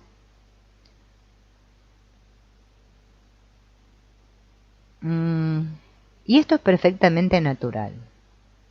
Entonces, en el momento en que me siento arrastrado por un pensamiento, siguiendo al pensamiento donde me quiera llevar, simplemente lo que voy a hacer es observar lo que está ocurriendo y suavemente regresaré a la posición del observador para poder continuar con el ejercicio. Otra cosa que tenemos que hacer es desligarnos de nuestros juicios, ¿no? Nuestra mente continuamente empieza a emitir juicios. Si me quedo atrapado en mis juicios, ¿no? Me va a empezar a decir que no puedo hacer nada correctamente. Y cuando empiezo a notar esto, ¿no? O que hacer esto es una pérdida de tiempo, lo que sea,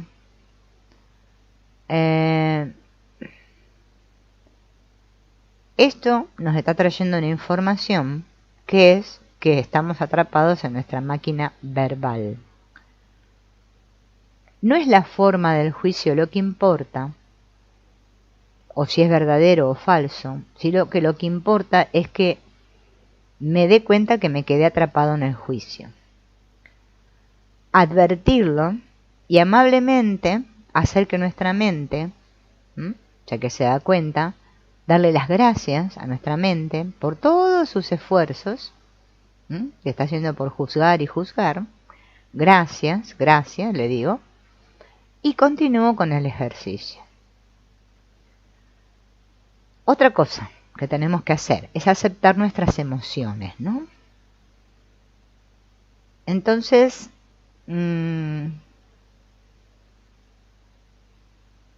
cuando comenzamos a hacer estos ejercicios pueden ser que muchas de estas emociones empiecen a aflorar, ¿no? Y quizás querramos hacer un esfuerzo por liberarnos de las emociones, ¿no? Entonces podríamos empezar a pensar que nuestros pensamientos y emociones negativos es lo único que podemos tener en este momento, ¿no? El propósito de estos ejercicios es ayudarnos a que veamos que el presente es algo siempre cambiante, un proceso continuo que va teniendo lugar de un momento al siguiente. Cada vez que yo empiezo a luchar con sentimientos de pánico por ataques al corazón o me quedo atrapado en mis pensamientos negativos, es señal de que estoy entrando de nuevo en la zona de lucha o de guerra. ¿qué voy a hacer? Me voy a dar cuenta y con amabilidad, ¿no? Me voy a procurar abrir a esos sentimientos y no voy a discutir con ellos ni tratar de echarlos fuera. ¿Mm? Tomar conciencia no es una técnica de evasión. Muchos creemos que tomar conciencia es como evadirse de los problemas, ¿no? O de los pensamientos, o los sentimientos, o lo que sea. Y eso no es, ese no es el objetivo. Las técnicas estas no fueron ideadas para distraerte de los contenidos negativos de tu mente. De hecho, conciencia y evasión son antitéticas. Pensar que puedes ser lo bastante consciente como para no volver a sentir sufrimiento nunca más, no es más que otro de los cuentos de tu máquina de palabras. Aplicar los ejercicios de esta manera es sencillamente otra medida de evitación que te va a conducir de nuevo al dolor que estás tratando de evitar. No intentes escapar de la ansiedad, del estrés o de la depresión mediante la toma de conciencia. Si aparecen sentimientos negativos, simplemente toma nota de ellos y sigue adelante. ¿Mm? Bien.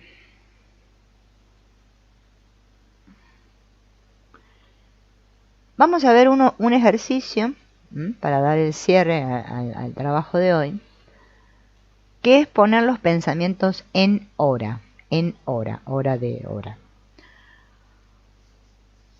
Bien, entonces, vamos a empezar por seguirle la pista a los pensamientos a lo largo de una sola dimensión, la dimensión del tiempo. Cada vez que emergen pensamientos, sentimientos o sensaciones corporales, suelen estar asociados a un período concreto de la vida. Algunos se asientan en el pasado, otros en el presente y otros en el futuro. Hasta las fantasías que no tienen una base real suelen estar asociadas a un determinado marco temporal. Entonces, vamos a dedicar 5 minutos a seguirle la pista a nuestros pensamientos para poder ver en qué momento concreto del tiempo se asientan. Primero nos vamos a centrar haciendo unas cuantas inspiraciones abdominales profundas y cuando nos sentamos bien relajados, vamos a dejar que nuestra mente vaya vagando libremente y mientras tanto vamos a ir observando todos los pensamientos que surjan, los sentimientos y lo que sea. Bien. Perdón. Mientras lo estamos haciendo, vamos a colocar el dedo en una línea de tiempo. Vamos a hacer una línea de tiempo en un papel, puede ser. Y a medida que vayan surgiendo los pensamientos y sentimientos, vamos a deslizar el dedo hacia el punto que corresponda a la línea de tiempo. Verás que hay 5 puntos sobre esta línea: pasado remoto, pasado reciente, presente, futuro inmediato y futuro remoto.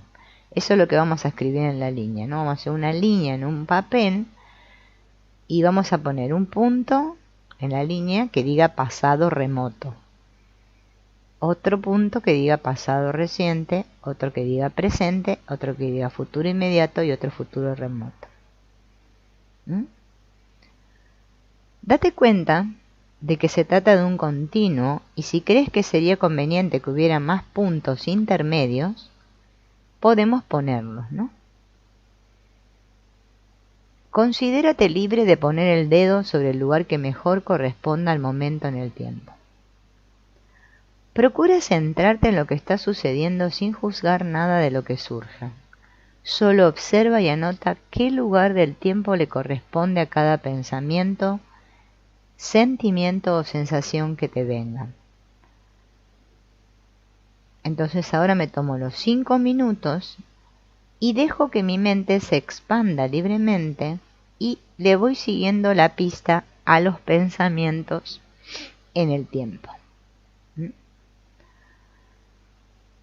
Luego de que pasan los 5 minutos, me voy a preguntar qué observé en relación a mis pensamientos, si se activó alguna época específica o bien mis pensamientos estuvieron fluctuando a lo largo de toda la línea del tiempo, y puedo anotar cómo ha sido mi experiencia.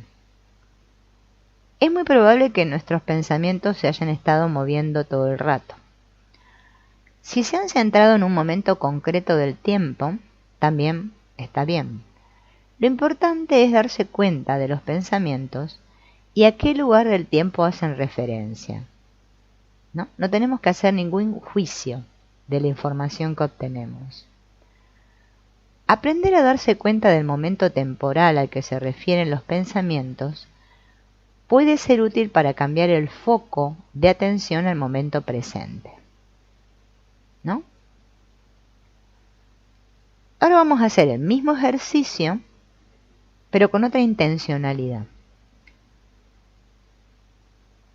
Esta vez vamos a hacer el ejercicio, pero con el propósito de permanecer más tiempo en el presente. Cuando nuestra mente vague sin rumbo y nuestro dedo tenga que moverse de derecha a izquierda, o de izquierda a derecha, simplemente me voy a dar cuenta de lo que está ocurriendo, en realidad en el momento presente.